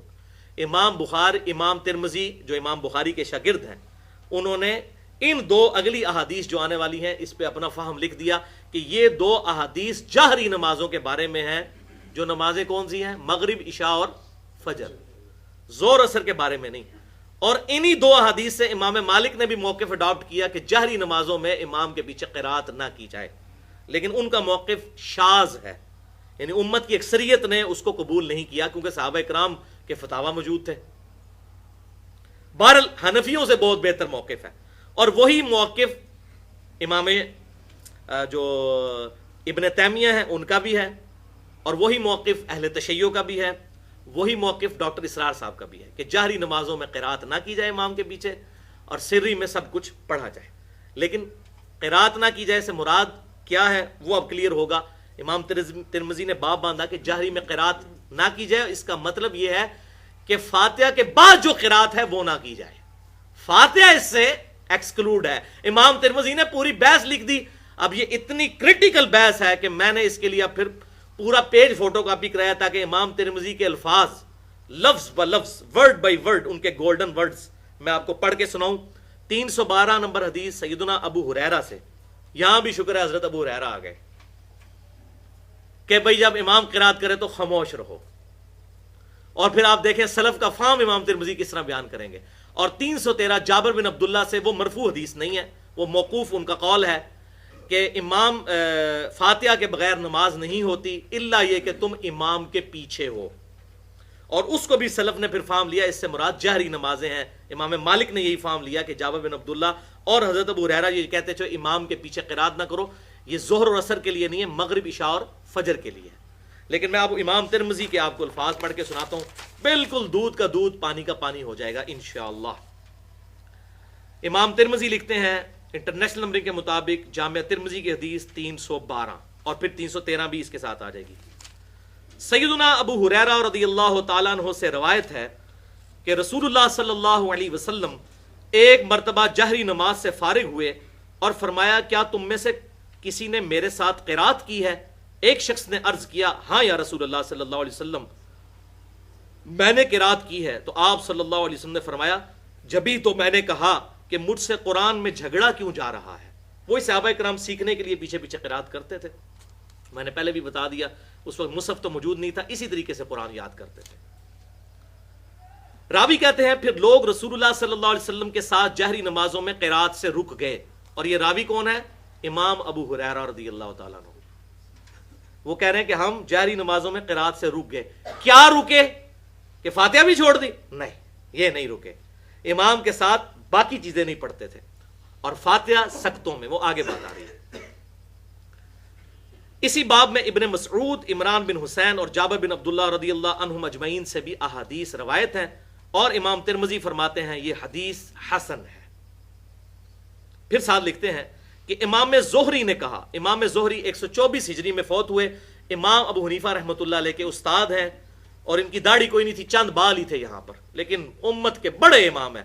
بخاری اور مسلم کی سینکڑوں احادیث کے راوی ہیں ابن شہاب زہری. اور یہ وہی امام ہے جن کو سیدنا عمر بن عبد العزیز رحمۃ اللہ علیہ نے احادیث جمع کرنے کی ڈیوٹی سونپی تھی. امام زہری. امام زہری نے کہا کہ اس کے بعد لوگ آپ صلی اللہ علیہ وسلم کو قرات کرتے ہوئے سنتے تو قرات کرنے سے باز رہتے. امام ترمذی فرماتے ہیں کہ اس حدیث سے قرات خلف الامام کے قائلین پر اعتراض نہیں کیا جا سکتا. یہ بات وہ کہتے ہیں یہاں ہے کہ قرات نہ کرو، لیکن اس سے کوئی یہ مطلب نہ لے کہ فاتحہ بھی نہیں پڑھنی. اعتراض نہیں ہو سکتا. کیوں؟ اس لیے کہ اس حدیث کو بھی حضرت ابو ہریرہ نے کیا ہے روایت. میں امام ترمذی کے الفاظ چینج کرتا ہوں، امام ابو ہریرہ نے روایت کیا، اور انہی امام ابو ہریرہ نے یہ حدیث بھی روایت کی کہ رسول اللہ صلی اللہ علیہ وسلم نے فرمایا جو شخص نماز پڑھے اور اس میں سورۃ الفاتحہ نہ پڑھے تو اس کی نماز ناقص ہے، ناقص ہے، ناقص ہے اور نامکمل ہے. اور امام ابو ہریرہ سے حدیث نقل کرنے والے راوی نے کہا کہ اے امام ابو ہریرہ، کبھی کبھی ہم امام کے پیچھے نماز پڑھ رہے ہوتے ہیں تو ابو ہریرہ نے فرمایا اقرا بہا فی نفسک، اپنے جی میں آہستہ آہستہ پڑھ لیا کرو، یعنی آہستہ آواز کے ساتھ۔ ابو عثمان نے بھی حضرت ابو ہریرہ رضی اللہ تعالیٰ عنہ سے روایت کیا کہ انہوں نے فرمایا کہ مجھے نبی صلی اللہ علیہ وسلم نے حکم دیا تھا کہ میں اعلان کر دوں کہ جو شخص نماز میں سورۃ الفاتحہ نہیں پڑھتا اس کی نماز ہی نہیں ہوتی۔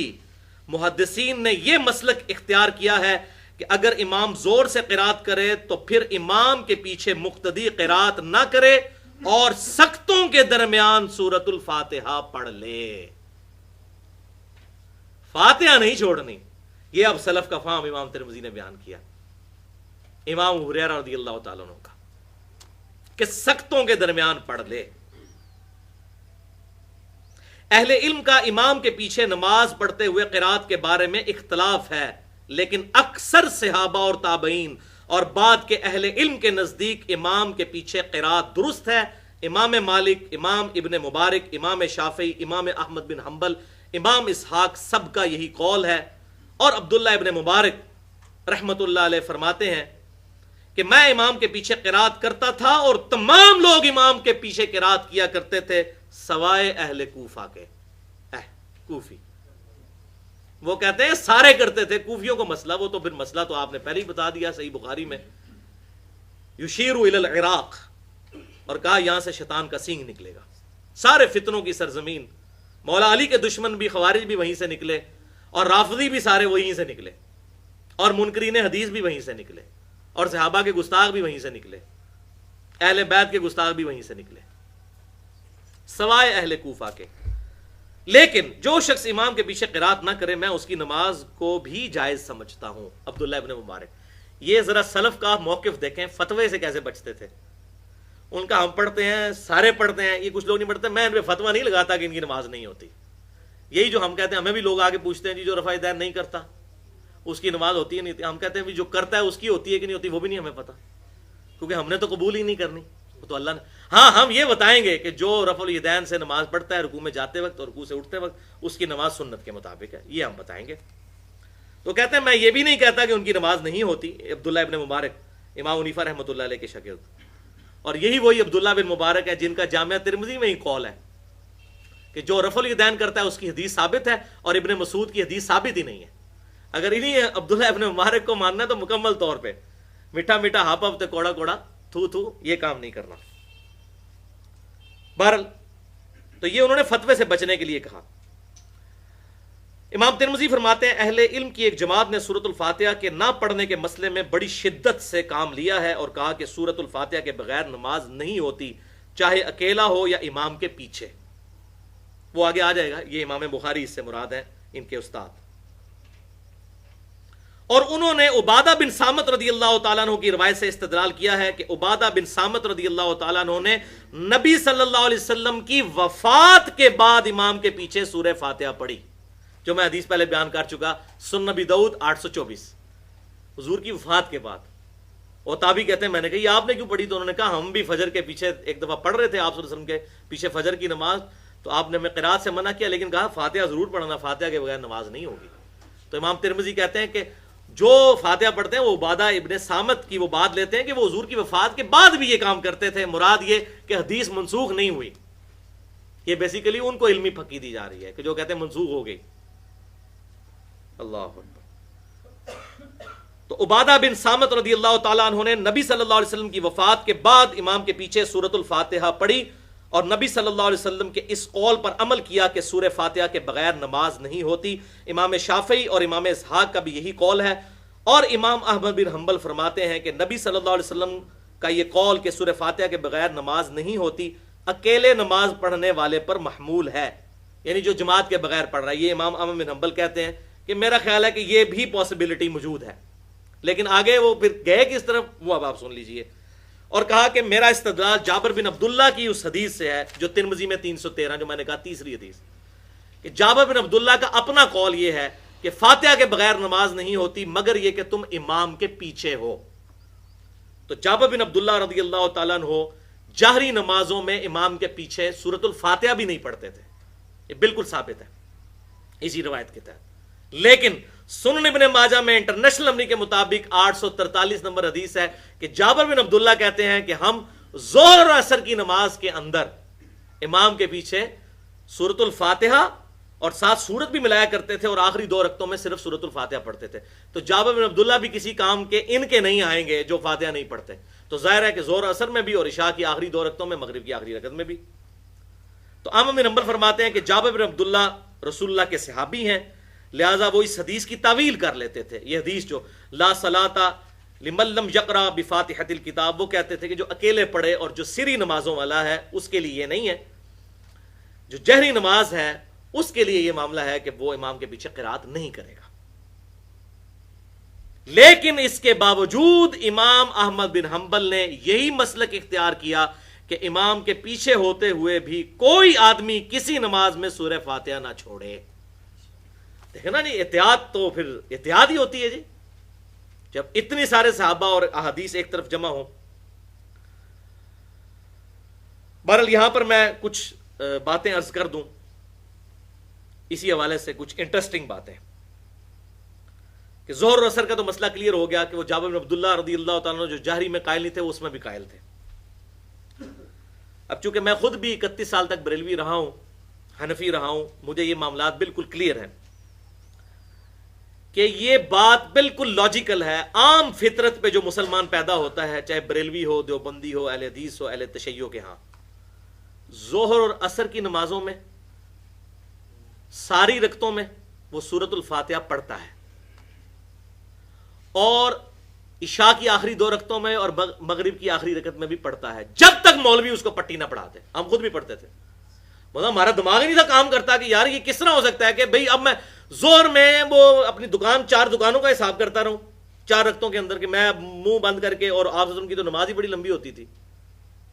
تو پہلی 2 رکعتوں میں تو صحابہ کرام کہتے ہیں، وہ جابر بن عبداللہ کا میں نے بیان کیا 843 نمبر سنن ابن ماجہ کی، کہ ہم ظہر اثر کی پہلی 2 رکعتوں میں 7 سورتیں بھی پڑھا کرتے تھے. یعنی جب تک آپ صلی اللہ علیہ وسلم رکوع میں نہیں جاتے تھے ہم قرآن پڑھتے رہتے تھے.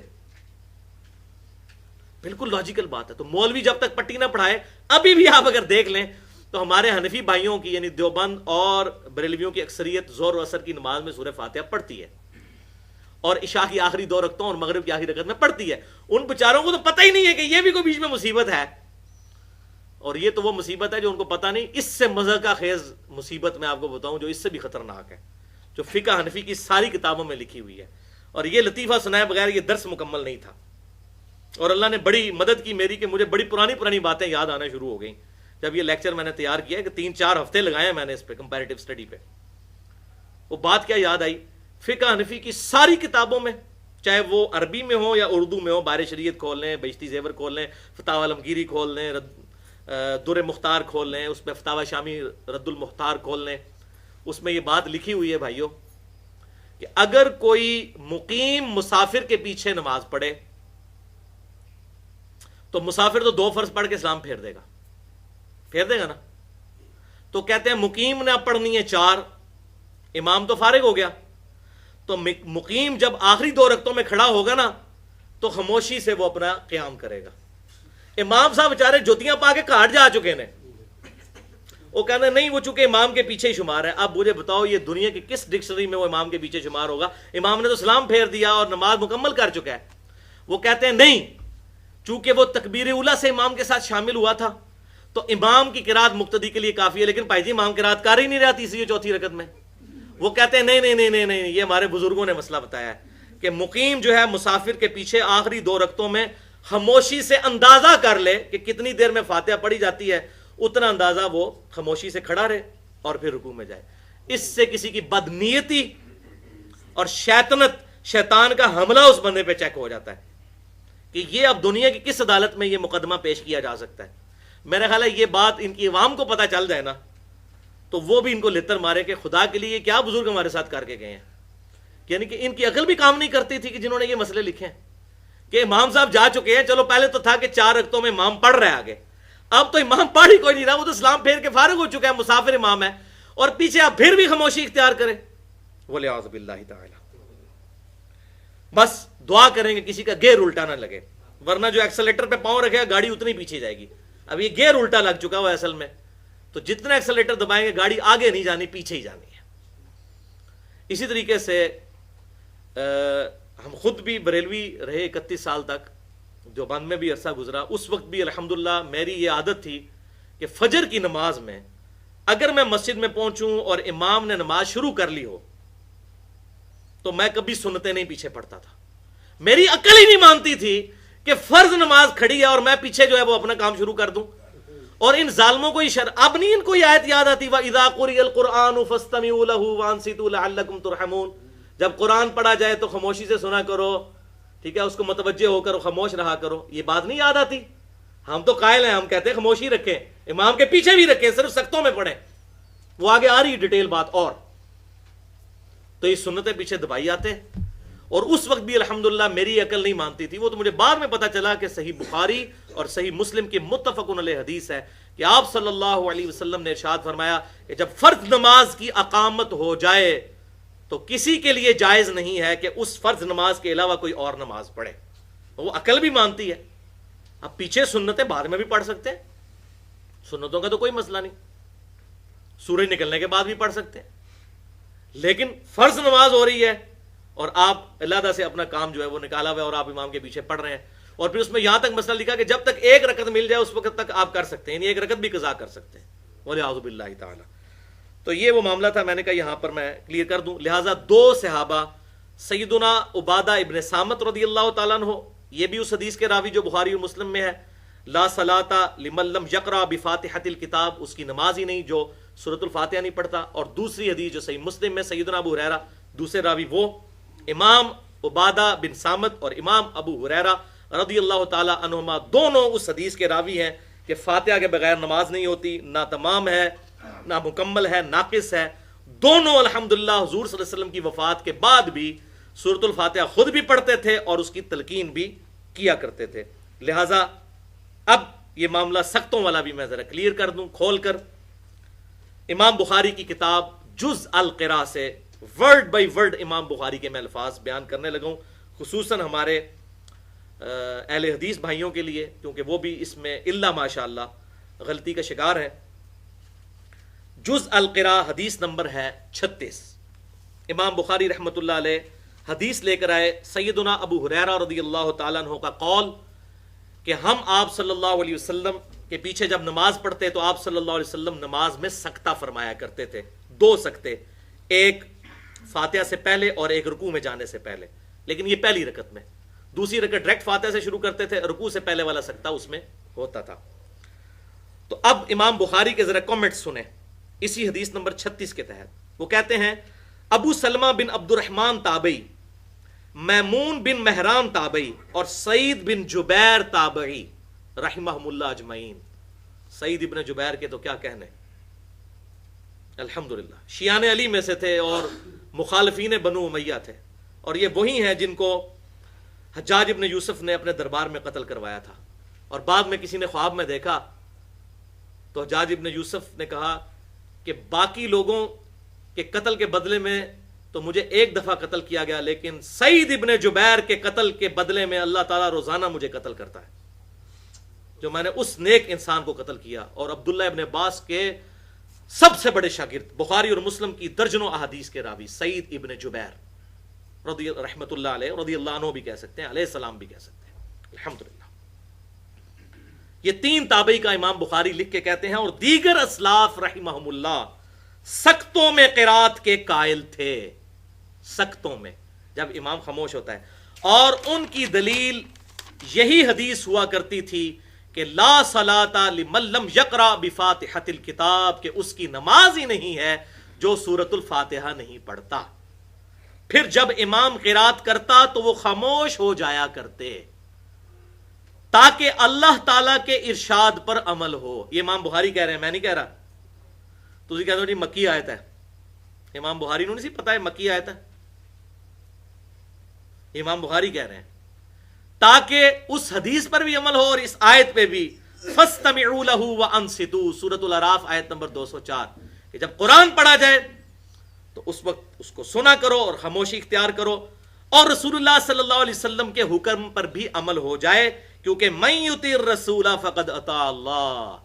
امام بخاری نے وہ آیت لکھ دی سورۃ النساء کی آیت نمبر 80 کہ جس نے رسول اللہ صلی اللہ علیہ وسلم کا حکم مانا گویا اس نے اللہ کا حکم مانا. وہ کہتے ہیں یہ جو ہمیں کہتے ہیں نا جی وہ قرآن اور حدیث ٹکرا رہے ہیں، وہ کہہ رہے ہیں کوئی نہیں ٹکرا رہے، قرآن پر بھی عمل کریں گے کہ امام جب تلاوت کرے گا ہم خاموشی اختیار کریں گے، اس کے سختوں میں پڑھیں گے، حدیث پر بھی عمل کریں گے۔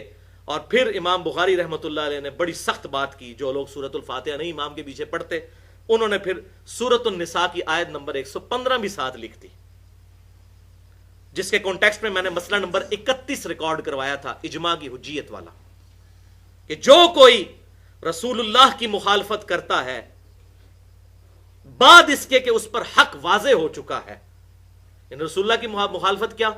امام بخاری یہ بتانے چاہ رہے ہیں کہ آپ صلی اللہ علیہ وسلم نے کیا فرمایا تھا؟ لا صلاۃ لمن لم یقرأ بفاتحۃ الکتاب، تو سورۃ الفاتحہ نہ پڑھنا رسول اللہ کی مخالفت ہے، بعد اس کے کہ اس پر حق کھل چکا اور مومنین کے راستے کو چھوڑ دیتا ہے، یعنی کس کے؟ صحابہ کرام علیہم رضوان کے۔ تو پھر وہ جس گمراہی میں سرگرداں ہیں ہم اسی گمراہی میں اسے رہنے دیں گے اور آخرت میں اسے آگ کا مزہ چکھائیں گے، دوزخ کی آگ کا، وَلِعَاذُ بِاللَّهِ تَعَالَى۔ اتنی سخت یہ آیت امام بخاری نے اس جگہ پر نقل کی، حدیث نمبر 36 کے اندر، جز القراء امام بخاری کی کتاب ہے۔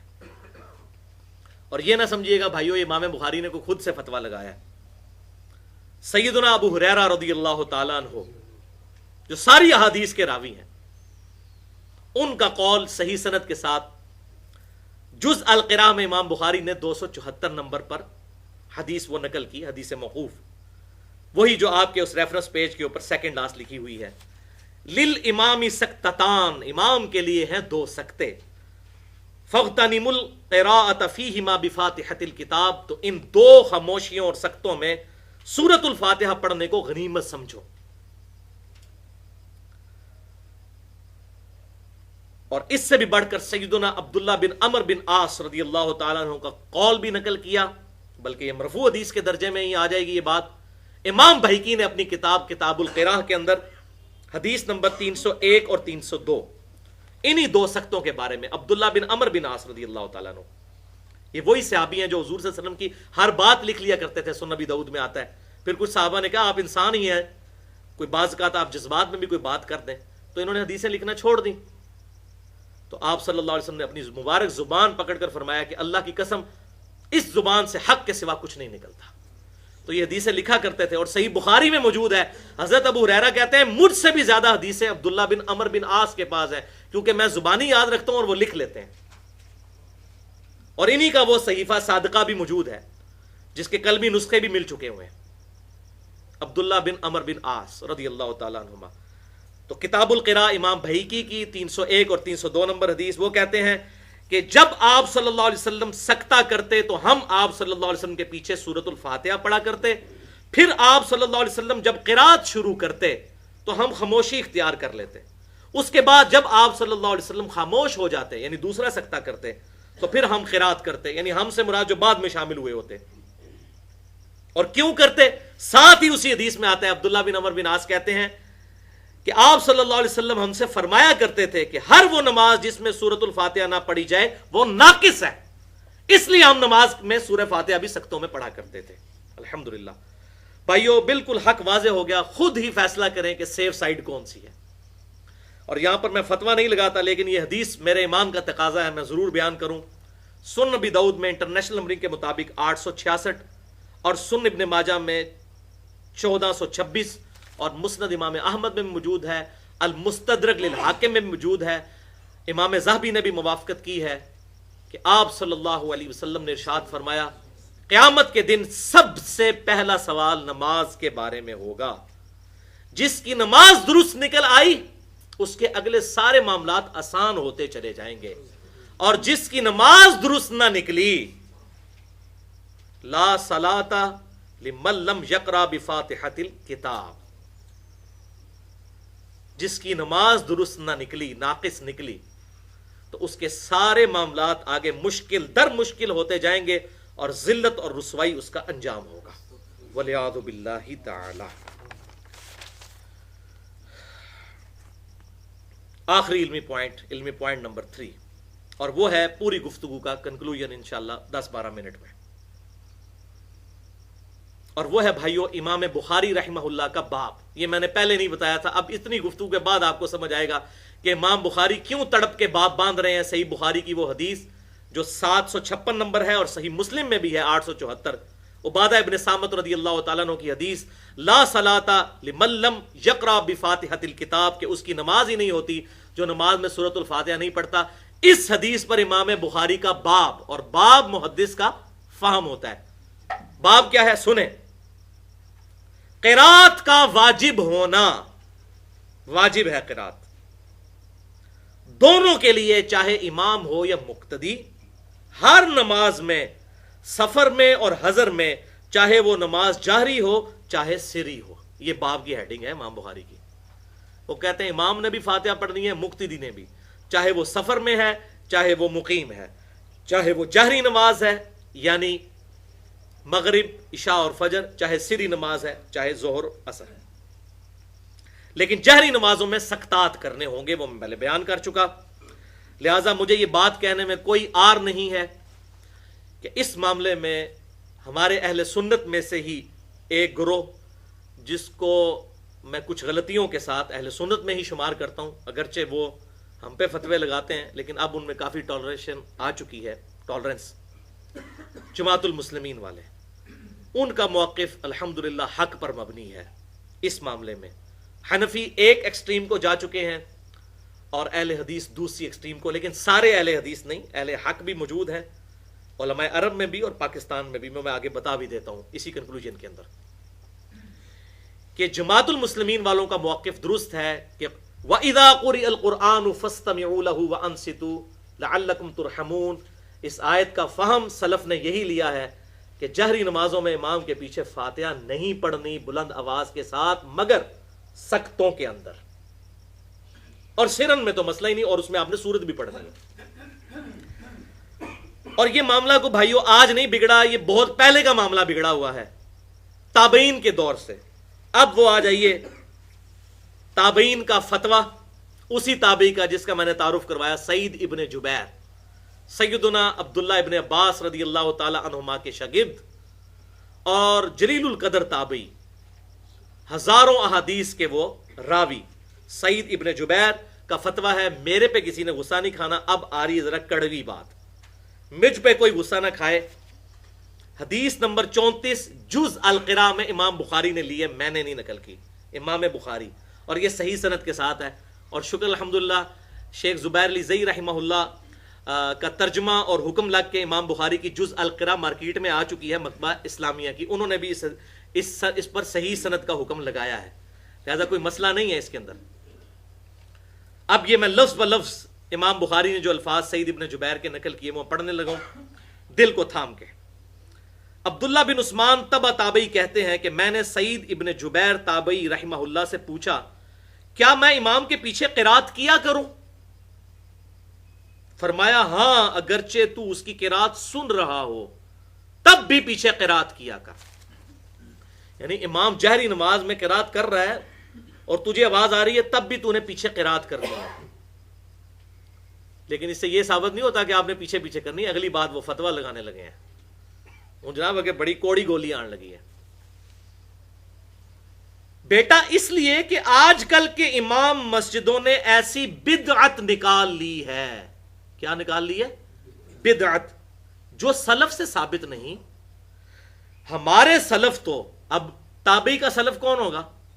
صحابی، ٹھیک ہے، اس سے کم تو نہیں ہوگا سلف۔ سلف کہتے ہیں جو پہلے گزر چکا،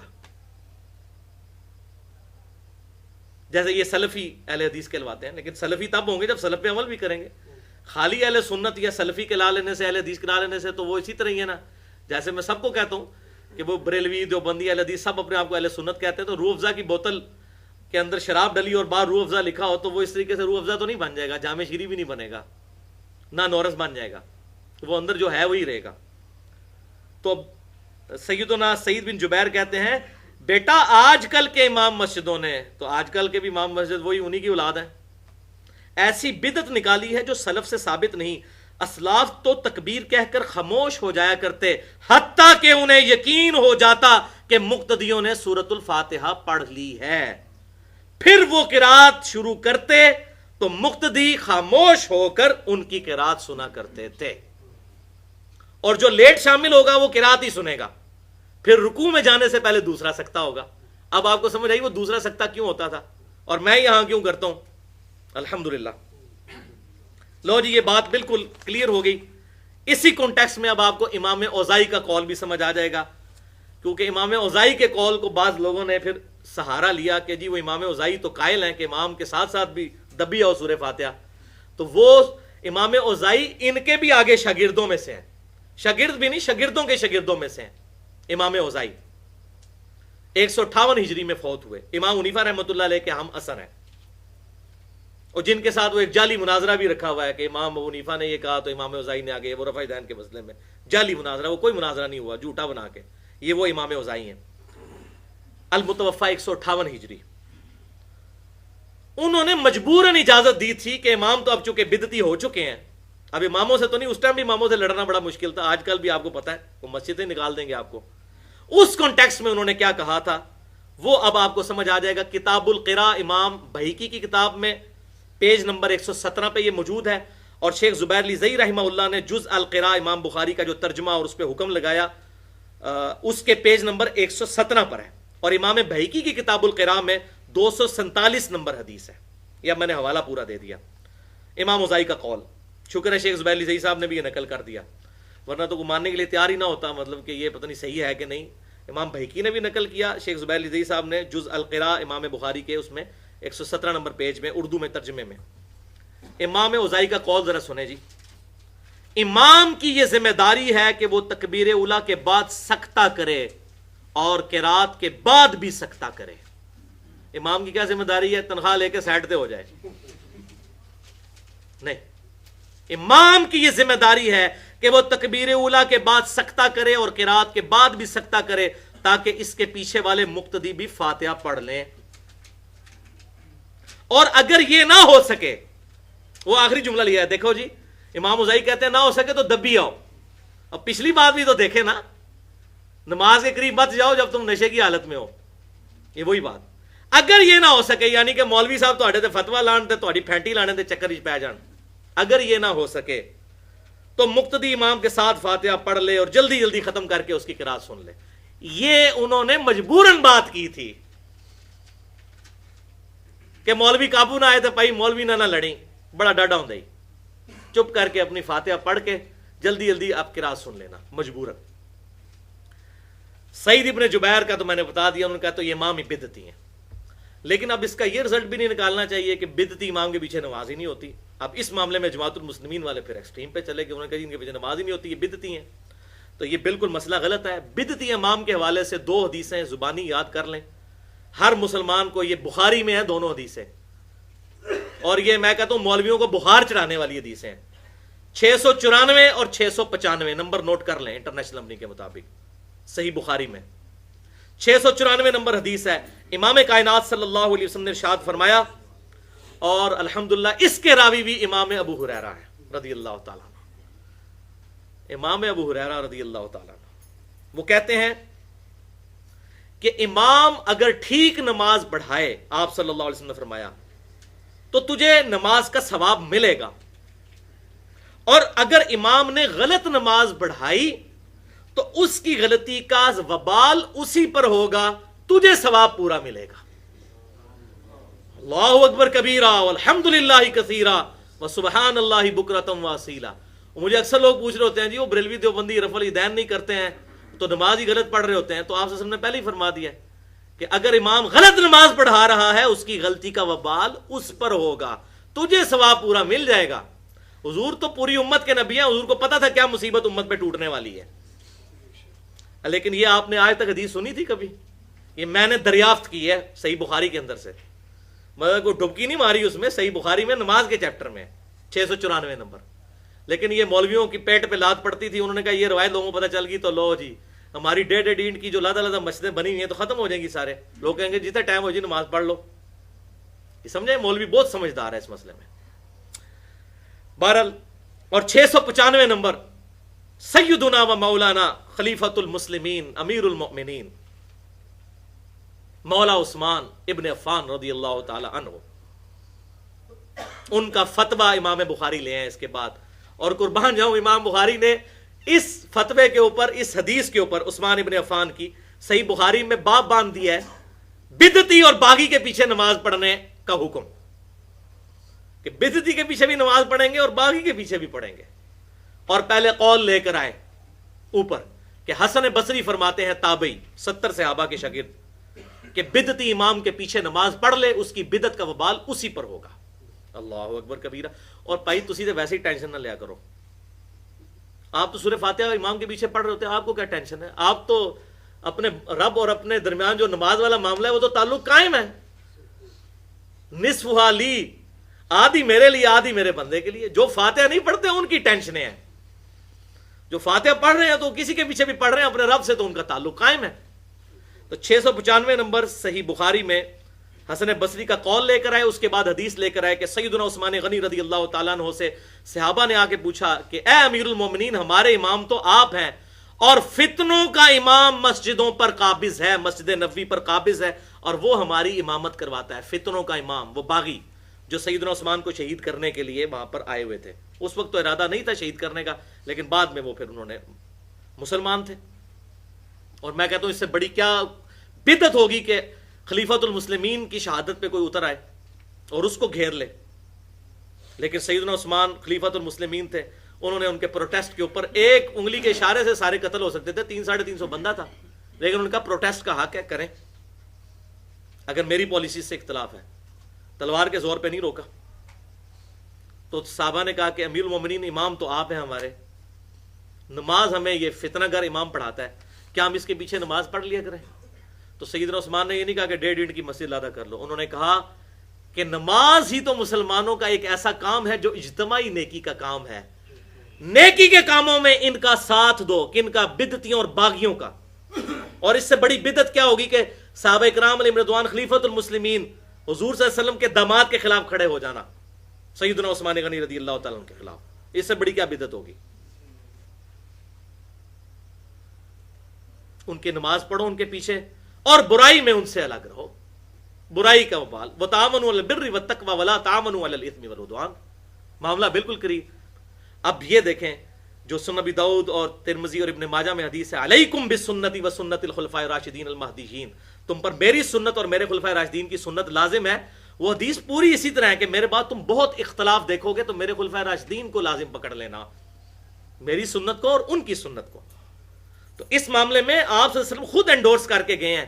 اگر کوئی جی حضرت عثمان کا فتویٰ میں نہیں مانتا، سارے صحابہ کا اجماع ہوا ہے اس فتوے پہ، وہ نماز پڑھتے تھے ان کے پیچھے. تو الحمدللہ، بلکہ سنن کبریٰ البیہقی میں موجود ہے عبداللہ بن عمر رضی اللہ تعالیٰ عنہ، اتنے متقی صحابی جن کے بارے میں بخاری اور مسلم میں رجل صالح، وہ کہتے تھے جب تک خوارج کی مسجدوں سے حی علی الصلاح حی علی الفلاح کی آوازیں آئیں گی ہم ان کے پیچھے نمازیں بھی پڑھیں گے اور یہ ہمیں سلام کریں گے، ہم سلام کا جواب بھی دیں گے، لیکن جب یہ ہمیں کہیں گے کہ ہم مسلمان بھائیوں کو قتل کریں پھر ہم ان کا ساتھ نہیں دیں گے. تو عبداللہ بن عمر خوارج کے پیچھے بھی نماز پڑھ لیتے تھے اور خوارج صحابہ کو کافر کہتے تھے، مولا علی کو کافر کہتے تھے خوارج، نعوذ باللہ من ذالک. اور مولا علی نے ان کے جنازے بھی پڑھائے ہیں، ان کو مسلمان ٹریٹ کیا، کہا بھائی تھے میرے، بگوڑے ہو گئے. یہ ہے فتنوں کا دروازہ اور فتویٰ کا اور کفریہ اور یہ اس طرح کی تکفیری سوچ کو ختم کرنا خلفائے راشدین کا. الحمدللہ. بہرحال اس حوالے سے میری گفتگو ہے مسئلہ نمبر 75B، بدعت سے متعلق 5 اشکالات کا تحقیقی جائزہ اور بدعتی امام کے پیچھے نماز کا مسئلہ. اس میں نے ڈیٹیل کے ساتھ یہ بات الحمدللہ بیان کی ہے. لہٰذا اب یہ پوری تھیم پتہ چل گئی کہ سختوں میں پڑھنا ہے، اسی سے اجتہاداً بھی یہ مسئلہ نکلے گا، کیونکہ تھیم کو آپ فالو کریں کہ جب امام پڑھ رہا ہو اس وقت آپ نہ پڑھیں. اس پہ الحمدللہ ہمارے اہل حدیث بھائی کی اکثریت عمل بھی کرتی ہے، کیونکہ آج ان کی سختی آئی ہوئی ہے تو جو ان کی صحیح بات ہے اس پہ میں ان کو سپورٹ کروں گا. اس بات پر یہ اجتہاداً مسئلہ جو مسند امام احمد میں انٹرنیشنل نمبرنگ کے مطابق 26,513 نمبر حدیث ہے، جلد 6 اور صفحہ 288 پر، کہ آپ صلی اللہ علیہ وسلم سورۃ الفاتحہ کی ہر آیت پر وقفہ کرتے تھے اور ہر آیت ٹھہر ٹھہر کر پڑھتے تھے، جس طرح میں بھی پڑھتا ہوں. اب اگر آپ وقفہ کریں گے اور ٹھہر کر پڑھیں گے تو چھوٹا سا آپ کو بیچ میں سکتہ مل جائے گا، اس میں آپ ساتھ ساتھ سورۃ الفاتحہ پڑھ سکتے ہیں. یہ اجتہاداً مسئلہ نکل رہا ہے. افضل تو وہی ہے، لیکن یہ مسئلہ بھی اجتہاداً جواز کی حد تک نکلتا ہے. تو ساتھ ساتھ سورۃ الفاتحہ پڑھے، لیکن ان چھوٹے چھوٹے سختوں میں. اور آپ جو نماز محمدی والا میرا جو لیکچر ہے صلی اللہ علیہ وسلم، اس میں بھی کلپ موجود ہے، اور اس کے علاوہ بھی نماز کے کچھ کلپ اپلوڈ ہوئے ہیں. اس میں میں نے یہ سارا معاملہ کر کے بھی پریکٹیکلی کر کے دکھایا کہ ان وقفوں میں کیسے سورۃ الفاتحہ پڑھی جائے. الحمدللہ ہم تو سارے سکتے کرتے ہیں، رکوع سے پہلے والا بھی کرتے ہیں. آپ سب کو اس حوالے سے یہ بات پتہ ہے. الحمدللہ رب العالمین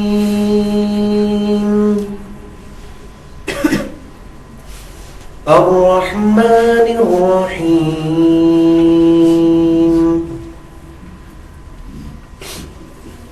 مالک یوم الدین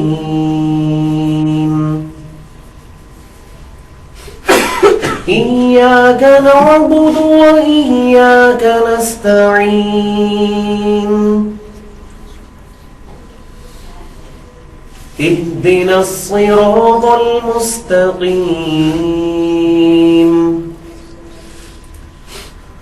صراط الذين أنعمت عليهم غير المغضوب عليهم ولا الضالين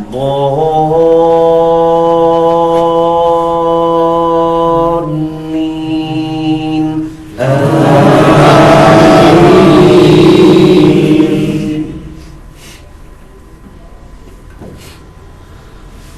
قل يا أيها الكافرون لا أعبد ما تعبدون ولا أنتم عابدون ما أعبد ولا أنا عابد ما عبدتم ولا أنتم عابدون ما أعبد لكم دينكم ولي دين.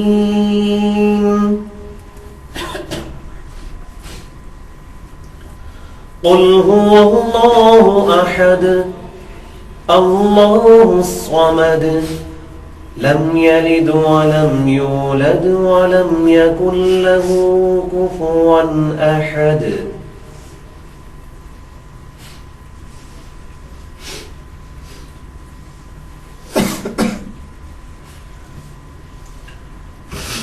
الله أكبر.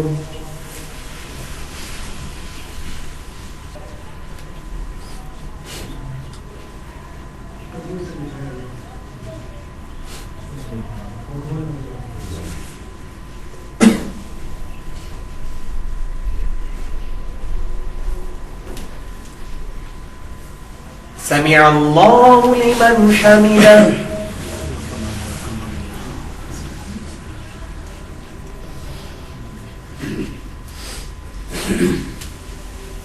الله أكبر. دو سکتے ہیں امام کے پہلی رکعت میں، اور باقی تمام رکعتوں میں ایک ایک سکتہ ہے رکوع سے پہلے والا سکتہ، یعنی قرات کے بعد. الحمدللہ بھائیو، 22 مئی 2009 کو میں نے شیخ زبیر علی زئی رحمہ اللہ کے پیچھے پہلی دفعہ نماز جمعہ پڑھی راول پنڈی میں. اسلام آباد میں میری جاب ہے تو وہیں سے میں، ساتھ ہی ٹوین سٹی ہیں. تو میں نے پہلی دفعہ ان کے پیچھے جب نماز جمعہ پڑھی تو انہوں نے یہ سکتے کیے، اور میں بڑا ریلی شاکڈ ہوا کہ یہ رکوع سے پہلے اتنا لمبا سکتہ انہوں نے کیا. تو پھر میں نے نماز کے بعد ان سے پوچھا کہ یہ کیا، تو انہوں نے کہا کہ بھئی سنت ہے. تو میں نے کہا یہ تو میں نے آپ کو ہی کرتے ہوئے دیکھا ہے، اور تو یہ سنت کوئی نہیں کرتا. انہوں نے مجھے بعد میں پتا چلا کہ جماعت المسلمین والے بھی کرتے ہیں، اور علماء عرب تو کرتے ہی ہیں، ان میں سب تو نہیں کرتے. مسجد نبوی کے جو امام ہے امام حذیفی، وہ تو اتنا لمبا سکتہ کرتے ہیں کہ آپ 2 دفعہ سورۃ الفاتحہ پڑھ سکتے ہیں. اس طریقے سے آپ عرب میں بھی، آپ کویت کے اندر چلے جائیں، باقی عرب ملکوں میں، UAE میں چلے جائیں، وہاں پر بھی لوگ وقفے کرتے ہیں اور اتنے لمبے لمبے سکتے ہیں، کیونکہ عملی تواتر وہاں چلتا آ رہا ہے نا. امت کے اجماع اور عملی تواتر نے یہ چیز ٹرانسلیٹ کی ہے نا عربیوں کو. ہم تک تو دین ٹرانسلیٹ ہو کے پہنچا ہے نا، تو اس میں پھر مولوی گھس گئے. تو وہاں عملی تواتر بھی اس حوالے سے چل رہا ہے. اور الحمدللہ میں اہل حدیث کے لیے خصوصاً یہ بات بتا رہا ہوں کہ شیخ زبیر علی زئی رحمہ اللہ نے، میں نے خود دیکھا، بلکہ 17 جون 2009 کو جب میں نے ان کا 100 سوالات کا انٹرویو ریکارڈ کیا تو مغرب کی نماز میں شیخ زبیر علی زئی رحمہ اللہ نے مجھے امامت کے لیے آگے کیا. تو میں نے بھی مغرب کی جب نماز پڑھائی تو اس میں سکتے کیے لمبے لمبے. تو انہوں نے مجھے نماز کے بعد ظاہر انہوں نے کیا کہنا تھا، انہوں نے ہی مجھے یہ بات بتائی تھی کہ یہ سخت سنت ہے. تو الحمدللہ میں نے بھی ان کے پیچھے نماز پڑھی، انہوں نے بھی میرے پیچھے مغرب کی نماز پڑھی، اور میں نے اس میں لمبے لمبے سکتے کیے، اور مجھے اس میں انہوں نے اس کو انڈورس بھی کر دیا اس حوالے سے. اسی طریقے سے اہل حدیث کے لیے میں ایک اور حوالہ دیتا ہوں صلاح الدین یوسف صاحب کا. یہ جناب قرآن پاک اتنا موٹا جو یہ تمام حاجیوں کو مفت دیتے ہیں، یہ انہی کا ہے جو پاکستانی اسکالر ہیں بہت بڑے، صلاح الدین یوسف صاحب. ان سے کچھ غلطیاں بھی ہوئی، وہ غلطیاں اپنی جگہ، لیکن الحمدللہ یہ تفسیر میں کہتا ہوں تفسیر ابن کثیر سے بھی بہتر ہے. اس میں بھی کتنی جعلی روایتیں موجود ہیں، اگرچہ اب شیخ زبیر علی زئی صاحب کے حکم کے ساتھ صحیح اور ضعیف کے فرق کے ساتھ وہ آ چکی ہے، لیکن یہ مختصر تفسیر ہے اور ماشاءاللہ حق ادا کیا ہے الحمدللہ. صلاح الدین یوسف صاحب کی آپ صفحہ نمبر 2 اسی آسن البیان کا قرآن کھول لیں، یہ موٹا سعودی عرب سے بھی چھپتا ہے، پاکستان سے بھی. یہ سعودی عرب والی کاپی جو میں نے آپ کو دکھائی ہے، صفحہ نمبر 2 کھول لیں، سورۃ الفاتحہ کی تفسیر. یہی انہوں نے بیان کیا ہے کہ امام کے پیچھے فاتحہ پڑھنی ہے لیکن سختوں میں. اب یہ خود بھی نہیں کہیں کو پتا ہوگا کہ صلاح الدین یوسف صاحب نے بھی یہ بات لکھی ہے. یعنی ماشاءاللہ علماء کو یہ بات پتا ہے کہ یہ کام ایسے کرنا ہے، لیکن بعض ضدی ہیں، وہ پھر سختوں کے خلاف کتابیں بھی لکھتے ہیں، وہ جعلی قسم کی روایتیں نقل کر کے کوشش کرتے ہیں تو ظلم کرتے ہیں. اب یہ اہل حدیثوں کے لیے، اب کچھ حنفی بھائیوں کے لیے، بریلوی اور دیوبندی اور اہل حدیثوں کے بھی مشترکہ بزرگ ہیں، شاہ ولی اللہ محدث دہلوی رحمہ اللہ المتوفی 1176 ہجری، ان کی شعراء افاق کتاب ہے حجت اللہ البالغہ، جس کتاب میں انہوں نے لکھا کہ رفع الیدین کرنے والے مسلمان مجھے زیادہ محبوب ہیں ان سے جو نہیں کرتے، کیونکہ اس کی حدیثیں کثرت کے ساتھ اور بہت زیادہ ہیں. یہاں بھی شاہ صاحب نے الحمدللہ حق گوئی کا مظاہرہ کیا. شاہ ولی اللہ دہلوی حجت اللہ البالغہ، word by word Shah Wali اللہ کے الفاظ، کیونکہ بریلوی دیوبندی اہل حدیث کے جتنے بڑے بڑے علماء ہیں یہاں پر، سارے جو فوت ہیں یا زندہ ہیں، سب کی سندیں شاہ ولی اللہ کے ذریعے اوپر تک جاتی ہیں. ان کے بارے میں تو آپ سمجھ لیں ان کا اتنا بڑا سٹیٹس ہے، کوئی ان کے بارے میں بولتا ہی نہیں ہے. تو شاہ ولی اللہ کے الفاظ حجت اللہ البالغہ سے ورڈ بائی ورڈ میں پڑھنے لگا ہوں. وہ فرماتے ہیں مقتدی پر قرات سننا اور خاموش رہنا واجب ہے. وہی وَإِذَا قُرِئَ الْقُرْآنُ فَاسْتَمِعُوا لَهُ وَأَنصِتُوا. پس اگر امام جہری نماز میں ہو تو مقتدی نہ پڑھے مگر صرف سختوں میں. دیکھ لیں، اب شاہ ولی اللہ کو بھی پتا کہ یہ سکتے ہیں سنت، وہ تو احادیث میں نے بتا دی، بخاری اور مسلم میں بھی، سنن ابی داؤد میں موجود، مسند احمد میں بھی موجود. اور امام سری نمازوں میں ظہر اور عصر میں ہو تو مقتدی کو عام اجازت ہے، لیکن اس طرح پڑھے کہ امام کو خلل نہ ہو. یعنی ظہر اور عصر کی نماز میں اتنا اونچا نہ پڑھے کہ امام ڈسٹرب ہو جائے. یہ کام نہیں کرنا کہ آپ خیر ہے جی پڑھی ہو، امام بھی خاموش ہے تو میں اونچا پڑھنا، نہیں، ایسا خلل نہ ہے. اور یہی میرے نزدیک سب سے بہتر قول ہے. یہ شاہ ولی اللہ کا فتویٰ الحمدللہ سارے کور ہو گئے. اب آخر میں امام بہیقی رحمہ اللہ کا اپنا ایکسپرٹ اوپینین جو انہوں نے کنکلوڈ کیا ہے اپنی کتاب کو، امام بخاری اور امام بہیقی، اور یہ میری کنکلوڈنگ بات تھی. یہ اب آپ ورڈ بائی ورڈ سن لیں. امام بہیقی رحمہ اللہ نے اپنی کتاب القراء میں انٹرنیشنل نمبرنگ کے مطابق پیج نمبر 85 کے اوپر لفظ با لفظ ورڈ بائی ورڈ یہ الفاظ لکھے. اب آپ کو بات سمجھ آئے گی امام بہیقی کی. علم حدیث میں معرفت رکھنے والوں کے نزدیک نماز میں 2 سکتوں کی حدیث ہر اس حدیث سے زیادہ ثابت ہے جس سے قرات نہ کرنے والے لوگ دلیل پکڑتے ہیں. اور یہی یعنی سکتوں میں قرات کرنے کا عمل ہے صحابہ، تابعین اور ان کے بعد کے علماء کا، جن کا ہم نے ذکر پہلے کر دیا. صحابہ، تابعین اور بعد کے علماء.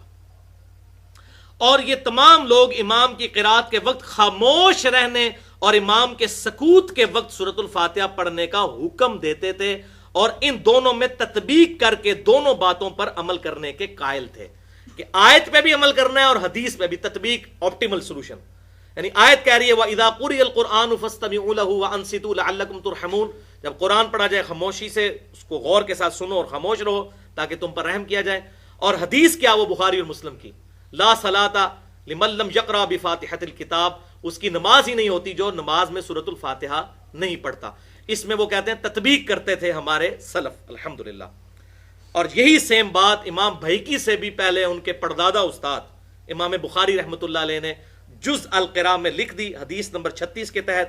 اور یہی ہے آخری قول جو آج کے لیکچر کا، انشاءاللہ یہ لیکچر اس پہ کنکلوڈ. ابو سلمہ بن عبد الرحمن تابعی، میمون بن مہران تابعی، یہ امام بخاری کے لفظ بلفظ، اور سعید ابن جبیر تابعی اور دیگر اسلاف رحمہم اللہ امام کے سختوں میں قرات کرنے کے قائل تھے، اور ان کی دلیل وہی حدیث ہوا کرتی تھی کہ آپ صلی اللہ علیہ وسلم نے ارشاد فرمایا لا صلاۃ الا بفاتحۃ الکتاب، کہ نماز نہیں ہوتی مگر سورۃ الفاتحہ کے ساتھ۔ پھر جب امام قرات کرتا تو وہ خاموش ہو جایا کرتے تاکہ اللہ کے حکم پر بھی عمل ہو جائے۔ فاستمعوا له وانصتوا، یہ امام بخاری نے آیت نقل کی ہے، اور یہ مکی آیت ہے فلاں یہ ہے، یہ کسی کا موقف نہیں ہے۔ اور پھر وہ کہتے ہیں کہ رسول اللہ صلی اللہ علیہ وسلم کے حکم پر بھی عمل ہو جائے، کیونکہ من یطع الرسول فقد اطاع اللہ، جس نے رسول اللہ کی اطاعت کی گویا کہ اس نے اللہ کی اطاعت کی۔ یعنی آیت اور احادیث آپس میں نہیں ٹکراتے، جو یہ امیج دینے کی کوشش کی جاتی ہے۔ اور پھر انہوں نے گاڑا فتویٰ لگایا سورہ النساء آیت نمبر 115 کہ جو لوگ رسول اللہ کی مخالفت کرتے ہیں صلی اللہ علیہ وسلم بعد اس کے کہ ان پر حق واضح ہو چکا، اور مومنین یعنی صحابہ کے راستے کو چھوڑ دیتے ہیں، تو ایسے لوگ ہیں جن کو اللہ تعالیٰ ان کی گمراہی میں سرگرداں رہنے دے گا، اور پھر ان کا بالآخر ٹھکانہ جہنم کی آگ ہوگا والعیاذ باللہ تعالی۔ اللہ تعالیٰ سے دعا ہے جو حق بات میں نے کہی اللہ تعالیٰ ہمارے دلوں میں راسخ فرمائے، اگر جذبات میں میرے منہ سے کوئی غلط بات نکل گئی تو اللہ تعالیٰ ہمارے دلوں سے محو کر دے، ہمیں کتاب و سنت کی تعلیمات پر عمل کر کے دوسرے بھائیوں تک پہنچانے کی توفیق عطا فرمائے۔ سبحانک اللہم و بحمدک، اشہد ان لا الہ الا انت، استغفرک و اتوب الیک، وما علینا الا البلاغ المبین۔